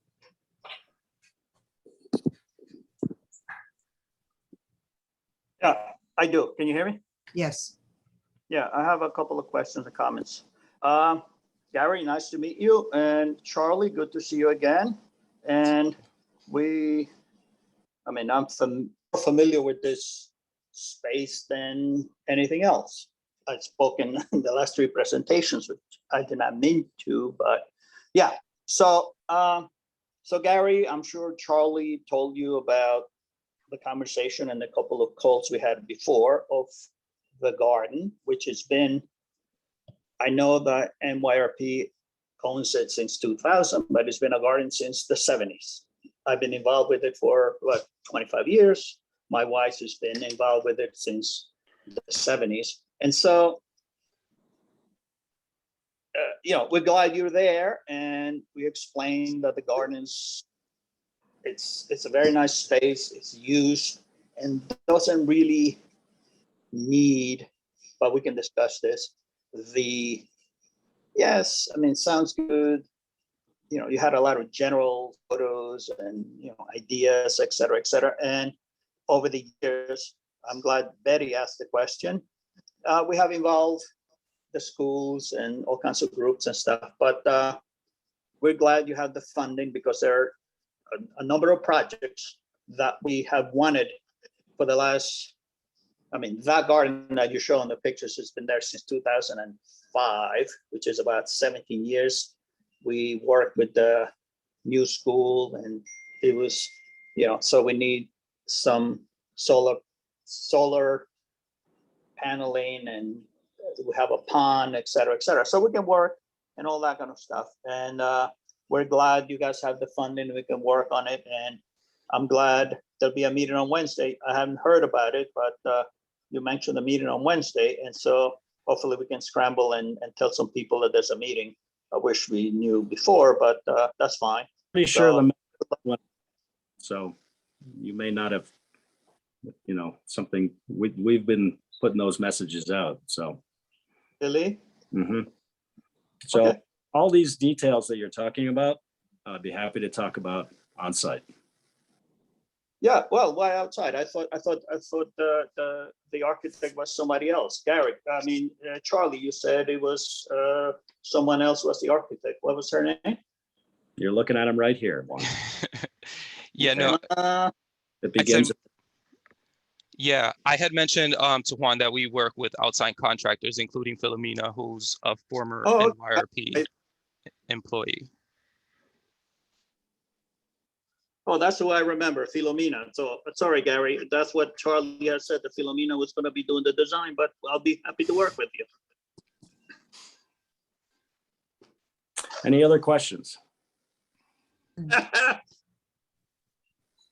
Well, I hope you come back and keep us apprised of the progress and, you know, and hopefully we'll go visit the garden if people haven't seen it yet. And it sounds like a wonderful resource. I'm big on green spaces and open spaces in our district because we need more of them. So thank you. Thank you for having us. Thank you very much. So moving on now to the chairperson's report. I'm trying to think, I don't think I really have a report this evening, other than to remind people, committee members, to remind, please remember to mute yourself if you're not speaking. It's a big help.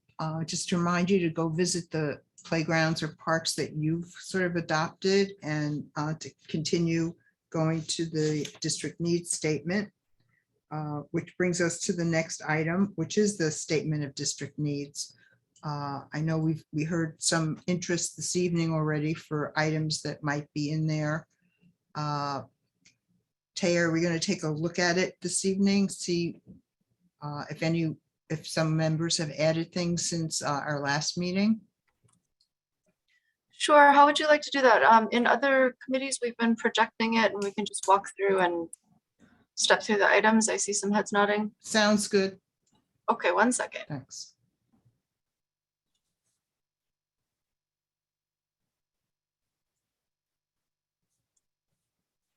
Okay, here we go. So just a quick refresher for, especially for our new board members that are just joining us.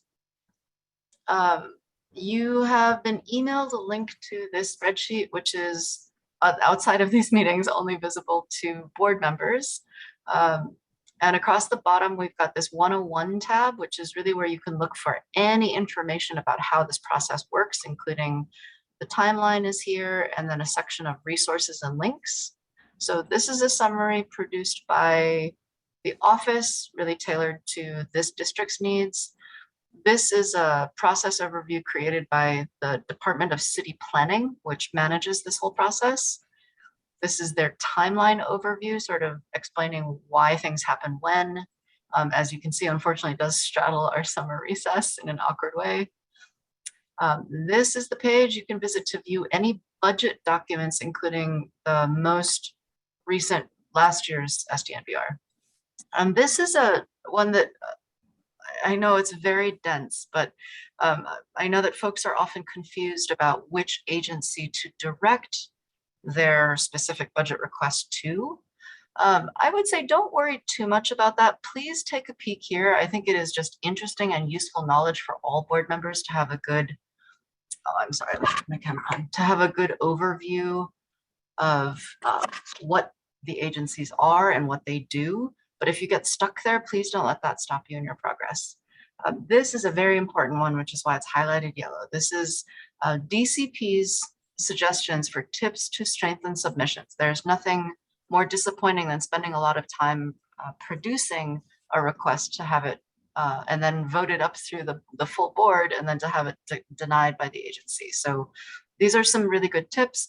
If any of you have ever done any grant writing, it's going to feel really familiar because it's kind of like you're writing a mini grant in just a couple sentences.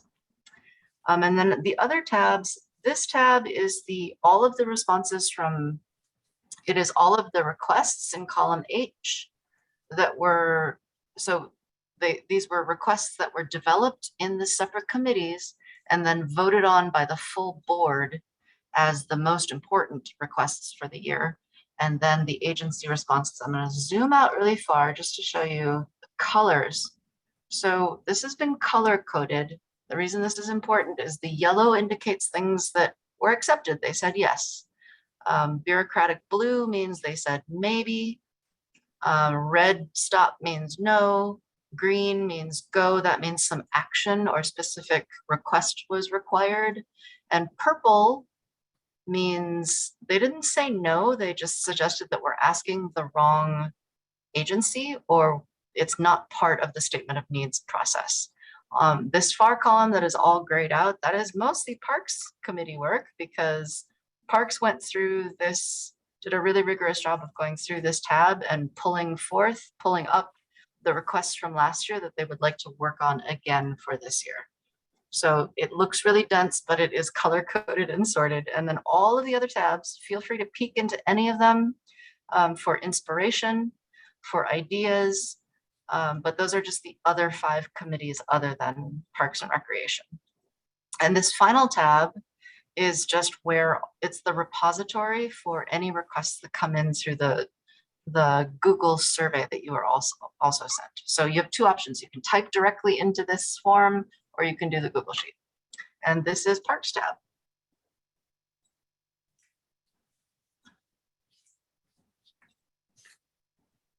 Oh, that we're looking at right now is all Parks.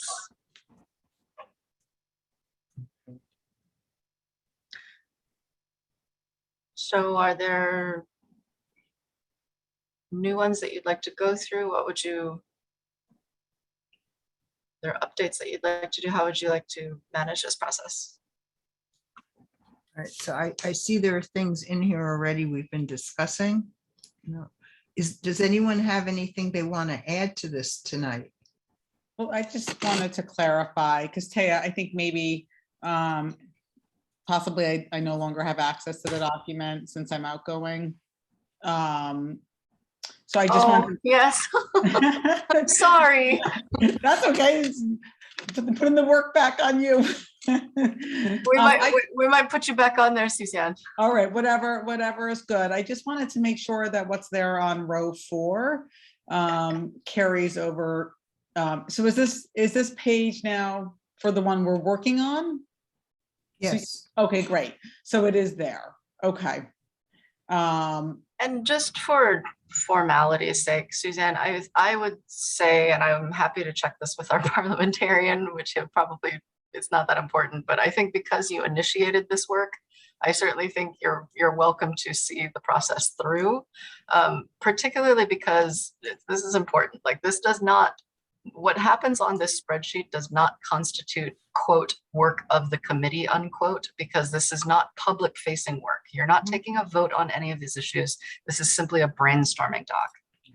So I certainly think you should have access to this to continue working on.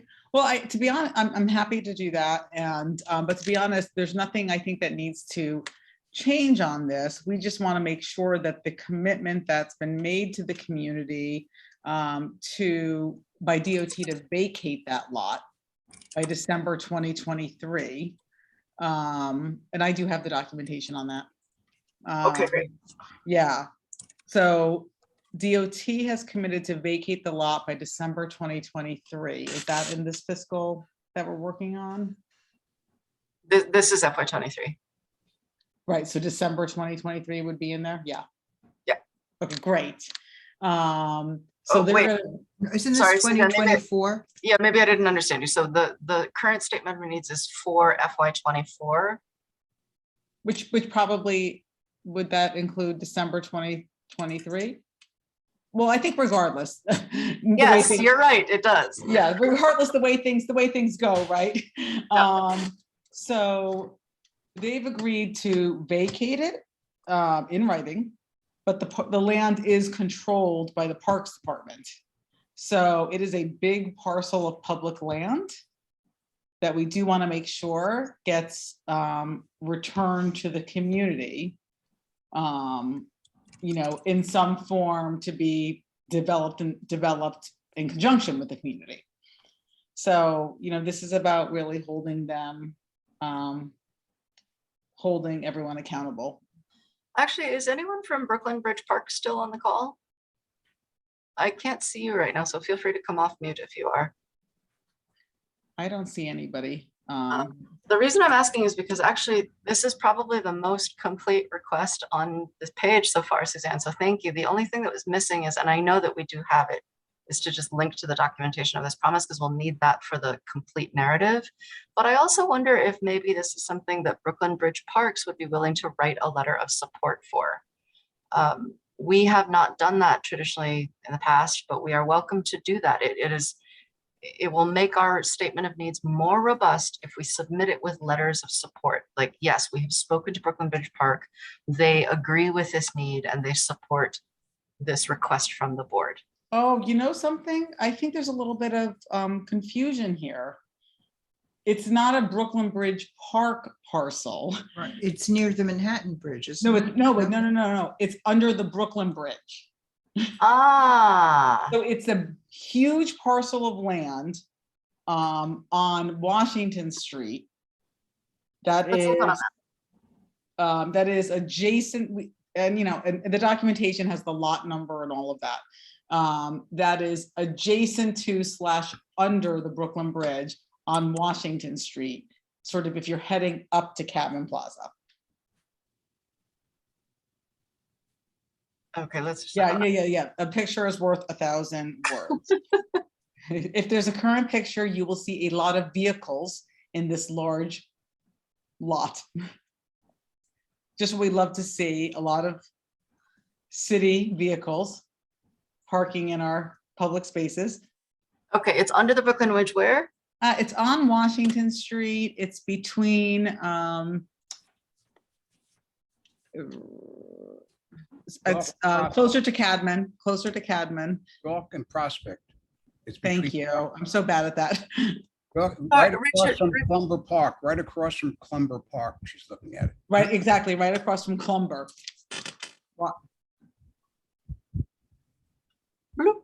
It's Here. this big piece of land, that big, look how big that parcel is. This parcel? Yes. Okay. I think they're using it for construction or something. That's what I've been seeing in there. No, exactly. The DOT is housing vehicles there now. They've agreed to vacate by 2023. This big parcel full of trucks. There you go. So, vehicles from the people who drive to work on the sites. So, and there are some parks vehicles that park there as well. But we just want to make sure that, that gets returned to community use. And I think there's, at least in my part of the community, there's several different ideas on what that could be, how that could be used, but that's getting ahead of ourselves. Great. Have we asked any of our Parks Department friends if they would co-sign this? Well, that's, Not that they need to. yeah, to be honest, I think that when it came up in a past meeting, Commissioner Marr was, raised about the park, their trucks being there, and we need to have our trucks there. So I'm not sure if he's at the point of willing to co-sign on with us. Okay, understood. So maybe there isn't really a natural supporter or partner then. So the only thing missing to make this complete really is just this. The documentation, but Taya, would it be appropriate for, let me get the documentation. I mean, or if it's helpful, we can have community groups, letters from community groups. Sure. So I mean, I think the BHA and the Dumbo Action Committee would be appropriate in that case. Okay, sounds good. Yeah. Maybe even Cadman Park Conservancy. And this, in theory, to get them to leave doesn't require any funding. They just have to leave, so. Yeah, and the DOT agreed that they would improve the condition of the fencing around it. And I think basically put it in a usable way, which is to say more of like paving than, full on design and renovation. But yes, I think you're correct, Barbara. Then that would be the next phase of what happens to the space. Right. Suzanne, would you be willing, I have a small proposal modification to suggest. So would you be willing to omit this for now or replace it with something about engage in robust community design engagement? Yeah, we can make it engage in robust community engagement. I would like to maybe have in there that is an idea about the vendors, because I don't want to lose that thought, but I don't want to suggest that's the only idea. Okay, thank you. Yeah.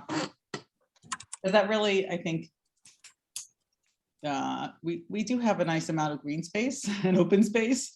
It would be great to come up with some solution to help with all of the tourism. Yeah, yes. Great, I think that's strong. Okay, I'll send you the document. Sounds good. I'm gonna link you back to this document, Suzanne. You're stuck with us. Okay, sounds good. So should we just move down the list? Taya, can I say something? Yeah, but that's what I think. Oh wait, did we miss one? I'm sorry. We actually didn't. We started with the second one, Suzanne. Did you have anything on the first one? Oh, this was the multi-use court. Right. Okay. Yes. That's pretty much done as well. Great. Yes, Lenny, you are next. Yeah, good, thank you. I was just looking what I wrote here a while back. And I'm looking to make the case stronger, the requested case making. I'd like to add to construction of the dog park at University Place, similar to the dog park at that Manhattan Park's reconstructed at Union Square over the subway station at Union Square, because that's the main objection so far. That's the whole case there. And I thought it was Madison Square. No. No. It's Union Square No, Park? Union Square. Okay. Right. Leonard, I was really impressed by the amount of research and fact finding that you did with the Union Square folks. Thank you. The big difference that really struck me was that they told you in the correspondence that you shared that they had done two things that I don't think we have done yet. What's this? One, first, they made a list of their very specific needs. And two, actually three. First, they made a list. Second, they figured out the budget. And I mean, it was like they figured out how much bags of gravel would cost, right? And the third thing was that they did a bunch of fundraising on their own. Yeah, what I was told, what I learned was that they were trying their best not to go to parks with it, because they did not want to get bogged down by the bureaucracy that the parks comes with. But eventually Parks did get involved because it was on their property, on their land. It was originally land that dog owners over there just decided, we're going to do this on our own. Many years, 30 years approximately ago, they started that park, and they obviously needed reconstructing. And somewhere along the line, the park said, well, this is our land. And they got Parks involved with it. So what I'm trying to get at is the budget. They had a very low budget to start for sure. But the Mr. Reef over there, the man that's obviously the head of the Friends group, told me that when it went to Parks, that anything that goes to Parks, the budget just balloons because. Okay, understood. Leonard, well, that's my point. What are the specific items that you would like to see? What does dog park mean to you? Because I know that from the Union Square proposal, it was very clear. It meant to them fencing and gravel. What does a dog park mean to you? Okay, well, basically the same thing. All dog parks are very similar and have similar needs. They need the space for the dogs to run around off leash. They need a fence around it to keep the dogs in and the people out, and to separate the two. And there's not much more except that they need drainage beneath. And he told me how the drainage, all the drainage needs. To do the drainage, you just need a line to the sewer. The sewer is right there next to University Place. Okay. So we don't have to go super deep into the weeds here, because just a reminder that whatever comes out of a committee brainstorm actually does have to make it through the vote of the full general body board of 49 members. So the more details we can add, what details could we add here? So some questions that I might ask. Can you do me a favor and enlarge this a little bit? Oh, sure thing. Because I can't, it's too small for me to really read it. That's about as big as it gets. Is that better? Okay, it is. I don't know why my screen So some data points that occurred to me are how many members are in the Friends of University Place Dog Park? Right now I think I have 15 on that page. So does that represent 15 families or 15 people? How many dogs? Maybe that's a better question. I don't know how many dogs each these people have, but I got 15 signatures in a very short time.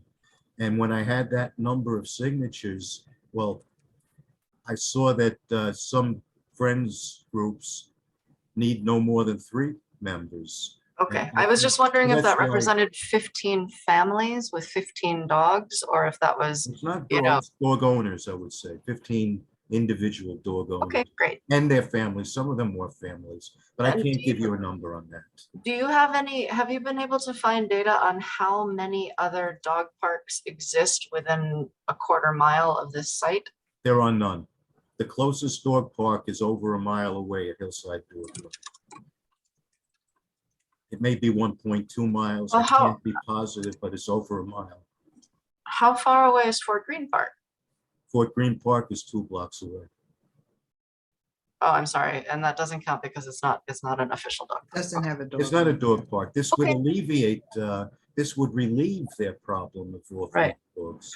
So Leonard, I think that this is sufficient for now, but just a reminder that this has to make it through the full board vote. So all 49 board members are going to have a chance to vote on whether they think this issue is one of the top 40 most important issues in the entire district.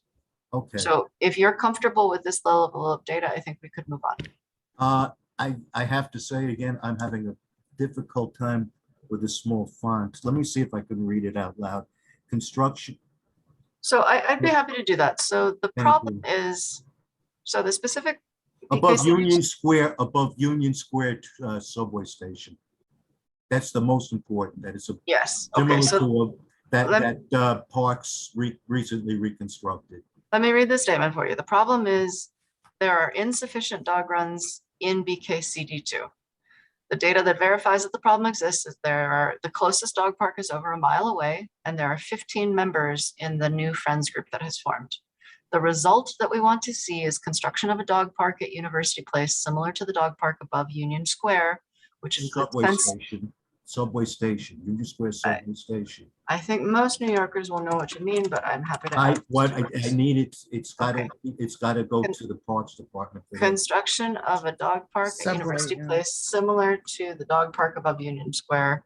Subway station, which. And I would like to add to that, above the subway station, that Parks or Manhattan Parks recently reconstructed. Okay. Which includes fencing, gravel, and drainage infrastructure. Yeah. The data that supports this proposed idea is that it is an extremely dense population of dog owners.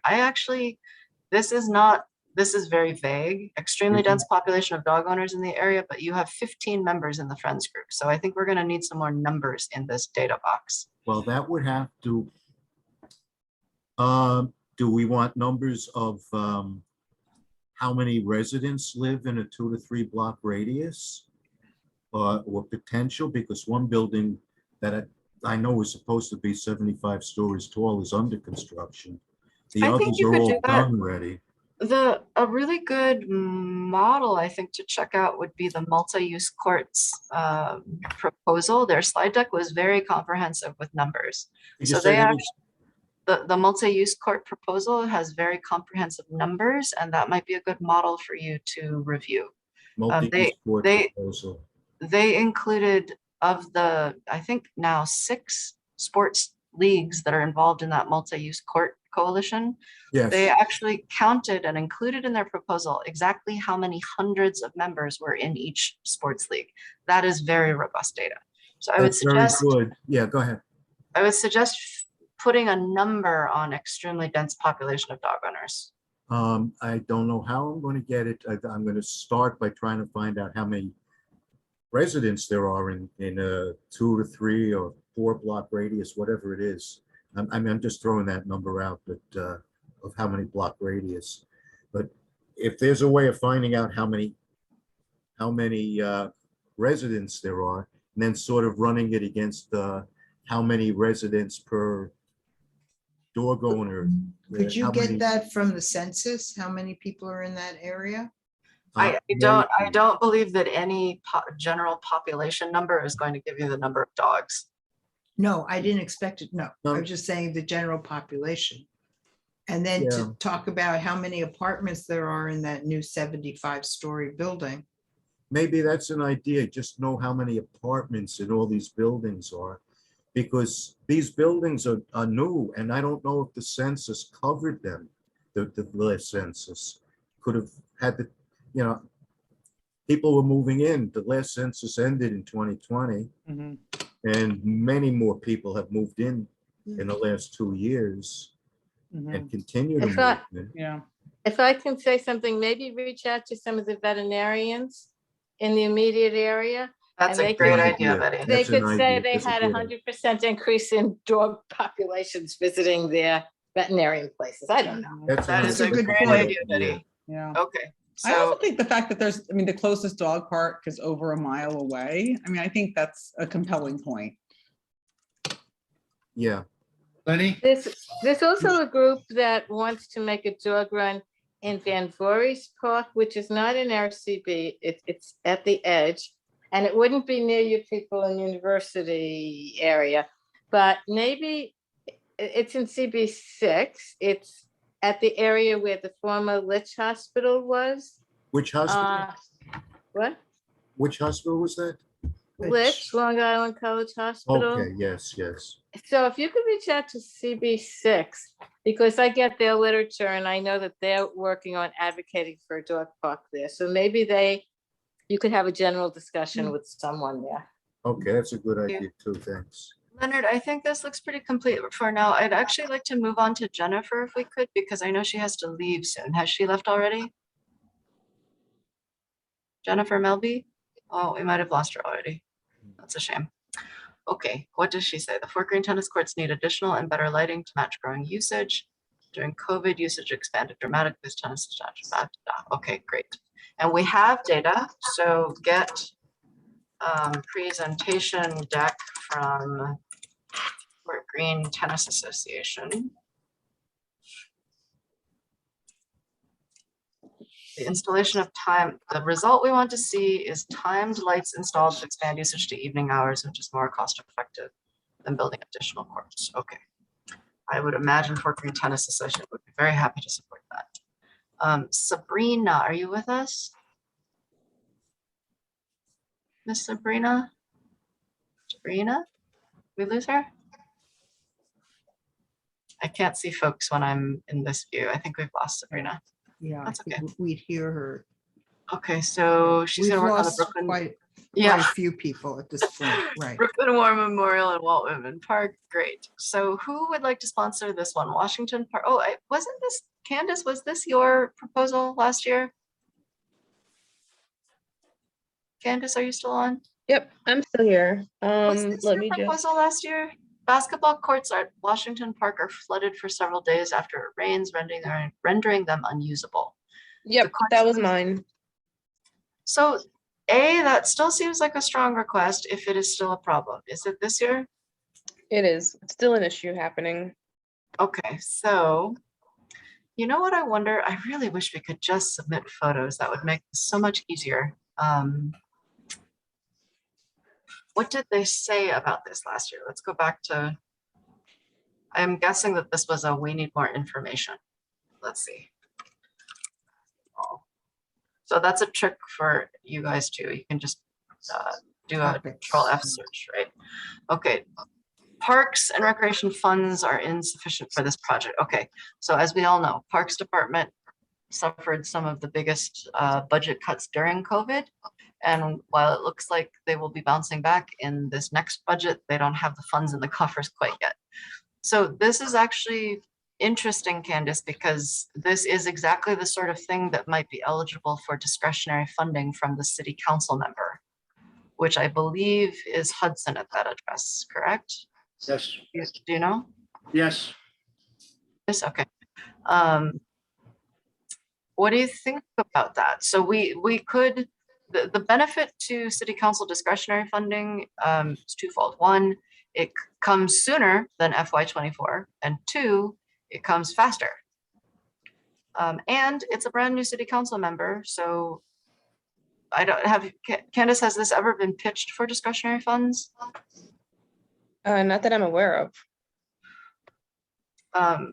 That is very interesting. Is that something that you would be interested in? So the way that would work, the city council discretionary funds grants typically open in the winter.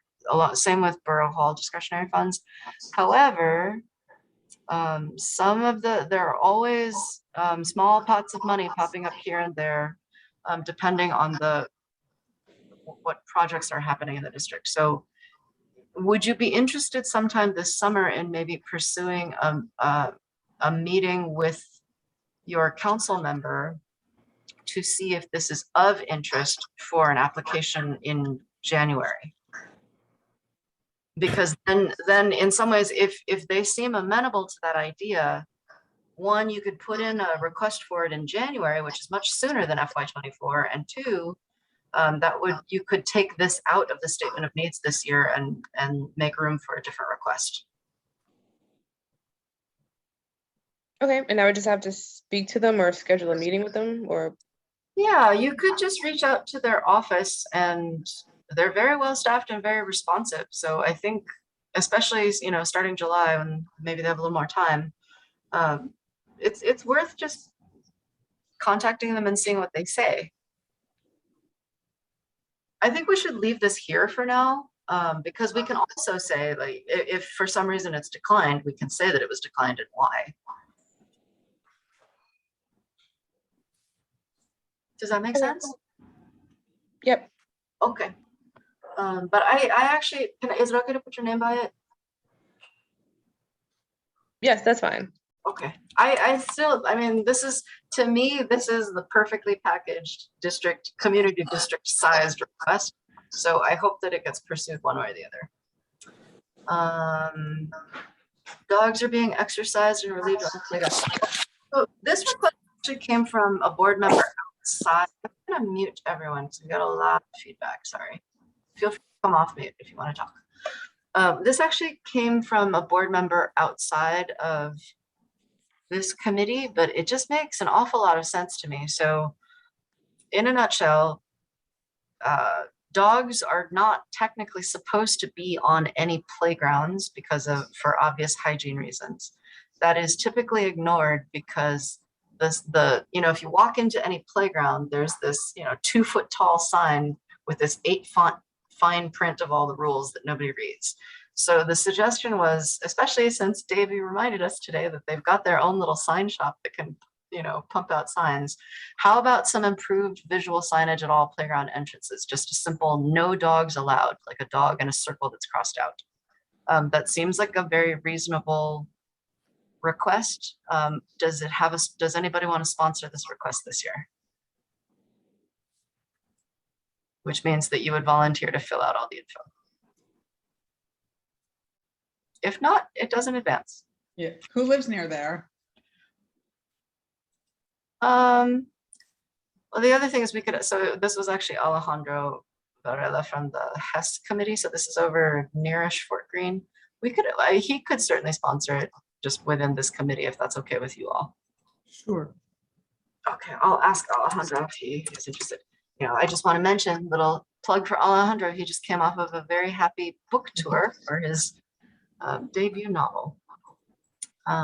Okay, so that's the bottom of the list. Does anybody have new ones that they'd like to enter now?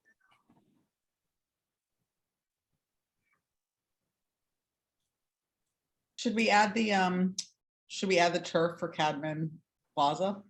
Yeah, and I would also like to say I would very much hope that someone would sponsor the request for turf at South Oxford Playground, because it makes me very sad when I continue every sports season to get photos from them of kids' shoes and shorts and shoes filled with little pieces of crumbling rubber. So I would actually recommend a request for a turf assessment at both of those locations. What do you think? Mm-hmm. I thought they were supposed to do that. They were supposed to do that. I'm glad it was raised in the meeting today. I think this is probably related to Parks Department funding issues, but the artificial turf is supposed to be assessed. And I believe at one of our meetings, didn't they tell us that there was a 12-year cycle, that there was supposed to be a schedule that was supposed to be published? No, but I thought South Oxford they were attending to it. That's what I heard too. And that was a while back. I think that was 2 years ago, maybe. It was 2 years ago.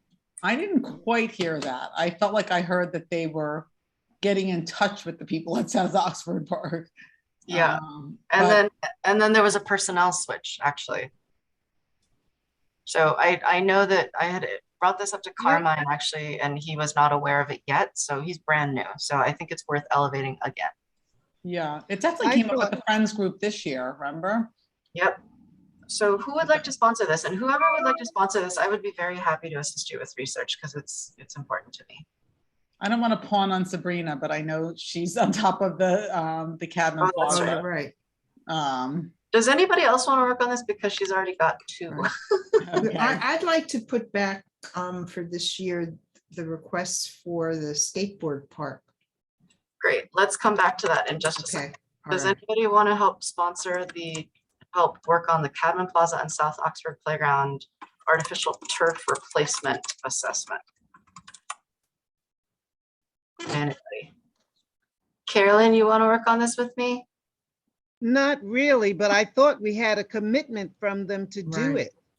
We did. All right, I'm going to take this for now. I recall, as a matter of fact, when oh my goodness, his name is escaping me, from South Oxford Park. We had Commissioner Marr was on at the same time, and they committed to doing it. That's right. Well, they said it was already on their schedule, and that it would be. Yes. I mean, if we look back at the minutes, it might be in there. The issue is that it hasn't been done. So this is absolutely something that the community board should elevate. Like, hey, it sounds like Cadman is on the schedule too. Right. But there's no real timelines associated with the schedule, it sounds like. Right. All right, so I am not a voting board member, so I will ask Sabrina to take this on and I'm happy to assist her, but I should not be driving any of the requests, just a reminder. Artificial turf replacement assessment. Artificial turf assessment and replacement schedule. Okay. Skateboard park? Yeah. Wakanda. Pick it up from last year. Yeah, so Yeah. I will certainly do that. What was the request again? Oh, the winterization. Of the Yes. bathroom and also the drainage, the leaking from the BQE. Yes. They also would like to repurpose one of the courts, but I think here that these are the two main issues. The leakage and the bathroom. And I'll check my notes to see if there's anything else. Okay, I'm gonna put your name by that, Barbara. Yes, right. And I believe that would be capital as well. And it's, well, that's an interesting one. It's parks and DOT, right? They have to work together on that BQE issue. Oh, on BQE. Oh, okay. Yeah, I mean, the BQE leakage issue is, that's an interesting one. It's environmental, it's hygiene and safety. So it's the winterization of the bathroom. Maybe better to break them apart. Yes, good idea. You know, because the park is, the playground as opposed to others is used all year round. Yeah. Yes. I think that's a great one. Yeah, maybe. Okay. Anything else?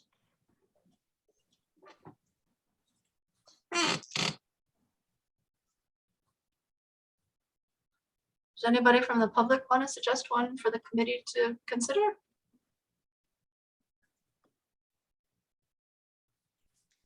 Okay, we've got 2 months to work on it. All right, well, this was great. Thank you, Taya, once again. We're going to jump now to community forum, new business, and I know Betty Fibish has been waiting patiently to address us. Yeah. So let's give Betty the floor. Thank you. I will try to be brief, I promise. Some of you know I'm an advocate borough-wide and citywide for school gardens, as well as community gardens. And it came to my attention that the city council has before it, or in some process, a bill called Intro 339, which is a local law to amend the city charter regarding the establishment and development of school gardens. And I'll give you a few ideas about what this is. And as I get more information, I want to come back to you in September or October. I'll also bring it to my committee because it is schools, so it's school gardens. So if people think it's a good idea, maybe it's not a statement of needs thing, it would be like a resolution to support this. And what it does is it creates an interagency team to support. How did you find that, Taya, so quickly? My goodness.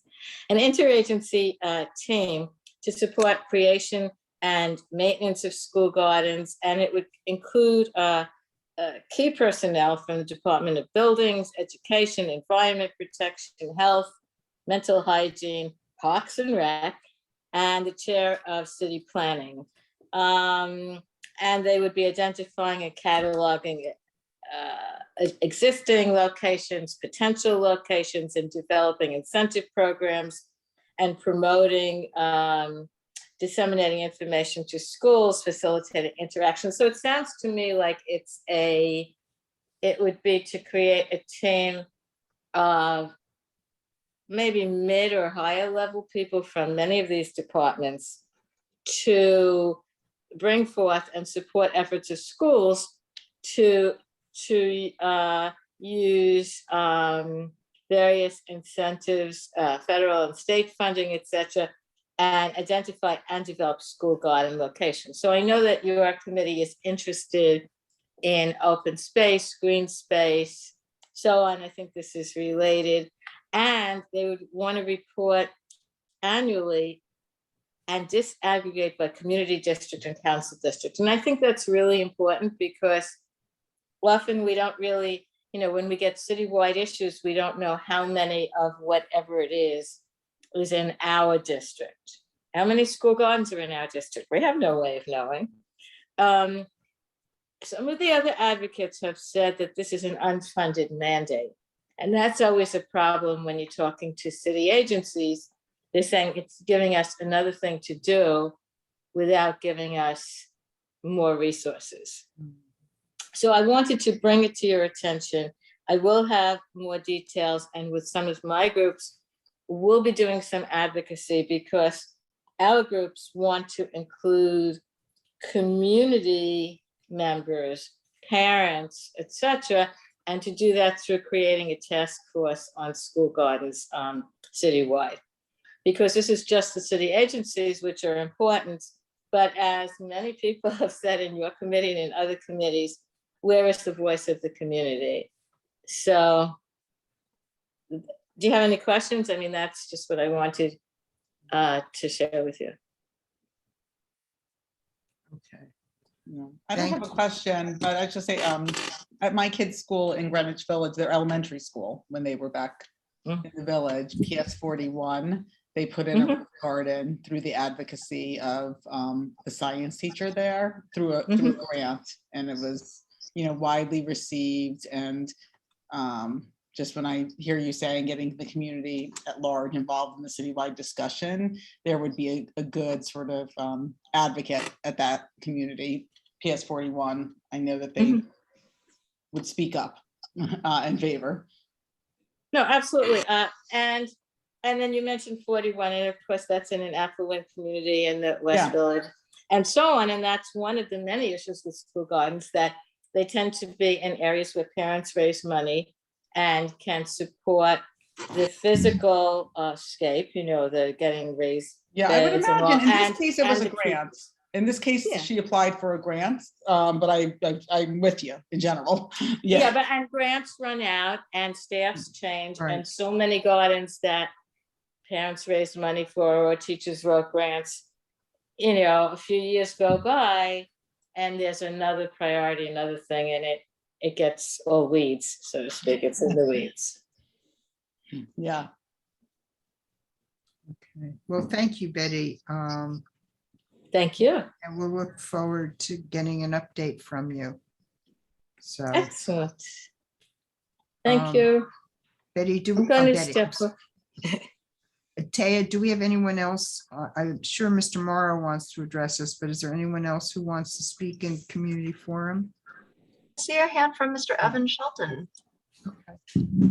Hi there. Hi, Barbara, and thanks, Taya. I am from Urban Space NYC, and we put on the holiday markets in Bryant Park, Columbus Circle, and Union Square. And I just wanted to share a real brief announcement with this group. We're in talks of a potential holiday activation in Brooklyn, just in front of Brooklyn Borough Hall. We're looking to bring a holiday market, somewhere between 30 and 100 market vendors, hoping to have an extremely Brooklyn-centric market mix with small businesses, minority owners, BIPOC, and people of color. So we're hoping to put this on this year, and we've been working, lock in step with the Brooklyn Heights Association, Downtown Brooklyn Partnership, New York City Parks, the Borough President's Office. So I wanted to, make an announcement and let everybody know that this is in the plans, and we're hoping to pull off a great community activation in Brooklyn. I'm delighted that you shared that with us, because this is the first I've heard of it, certainly. You're contemplating the space that's used for the green market.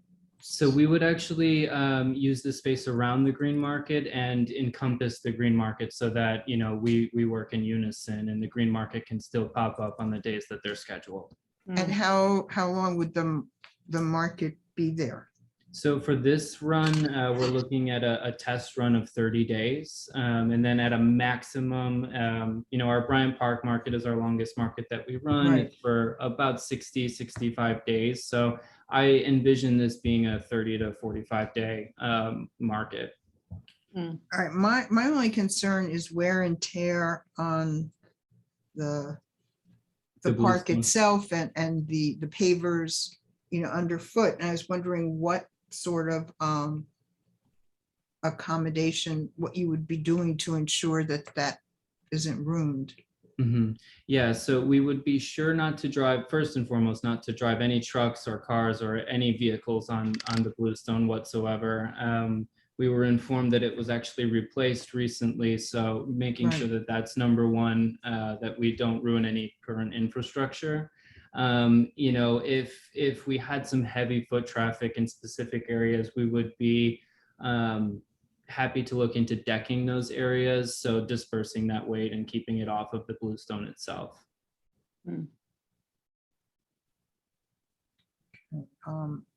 I was thinking, that's cool, and I'm just relieved that I thought for a minute you were going to say you were bringing the holiday market to Dumbo, and I was going to have a heart attack. But that definitely seems like a great location for it. I think the BHA will probably connect these dots for you, the Brooklyn Heights Association, but was thinking about maybe you guys connecting with the Montague Street bid with some connectivity there, because there's definitely an effort afoot to reactivate that street for shopping. And you'd be close to it. It would be nice to find ways to connect the efforts and get shoppers moving that way. Exactly. I know that we've met with them a few times on site actually, and we've discussed how to push traffic up Montague as well. And these markets are something really special because they drive such, a large amount of foot traffic to the area. And being that it's directly over a large, MTA hub, we would certainly be driving traffic to the existing businesses, as well as bringing in these small businesses from Brooklyn and the other boroughs to, sell their goods. All right. Am I assuming this is a private organization, the Urban Space NYC? Yes. Well, please come back and give us an update. And also, do you foresee starting it sort of in the middle or toward the end of November? So yeah, we're actually hoping to start it the Monday following Thanksgiving. So that would be a November 28th start.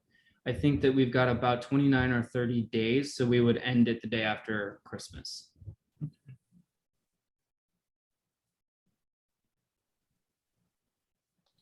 And are you planning to bring the ice skating rink theme from Bryant Park? We would certainly like to at some point, because it really, it makes for a placemaking and a programming situation. I don't think this year that would be something that we, end up doing, but if we're happy to have conversations with whomever, because we feel that would be a great opportunity for the space. Thanks. And there's a green lot, sort of, you might say at the north end, that's not really used. I don't know if there's some way that could be incorporated, maybe just, again, Bryant Park, there's a lot of seating area. I don't know if the Parks Department would, or maybe you could deck that and put some chairs and tables just to give you more space. Yeah, and I know that in our original proposal, we discussed utilizing that green area just to the northwest, running along Cadman Plaza. Yeah. That's there. Is that what you're talking? Yeah. So we, in our Columbus Circle market, we put up tree protection and things, and we typically end up resodding some grass and things along those lines. So at the end of the day, it's a fantastic idea, and we'd love to utilize that space as well. However, that was not part of this year's proposal. All right. Well, it sounds great. As long as, the area is protected, and we're looking forward to hearing, more information about it. Absolutely. Well, thank you guys so much for having me. I appreciate your time.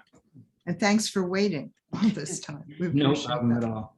All right, do we have anybody else before we go to Mr. Morrow? And that, we want to be quick because I just realized it's almost 8:30. All right, Mr. Morrow, it's your 2 minutes, please. Richard, I assume you wanted a report? You would need to come off mute.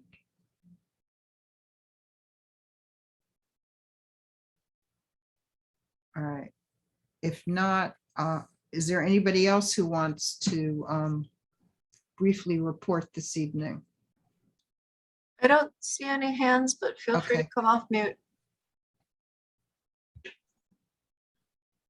Reminder of the land use ULURP on Wednesday. Right. All right, I would entertain a motion to adjourn. Andrew and Lenny, okay. Actually, I don't even think we have quorum. Does that mean we can't formally? We can't reserve. Oh, wait a minute, we have 4 people out of 6, so that should be fine. All right, Carolyn, are you voting to adjourn? What?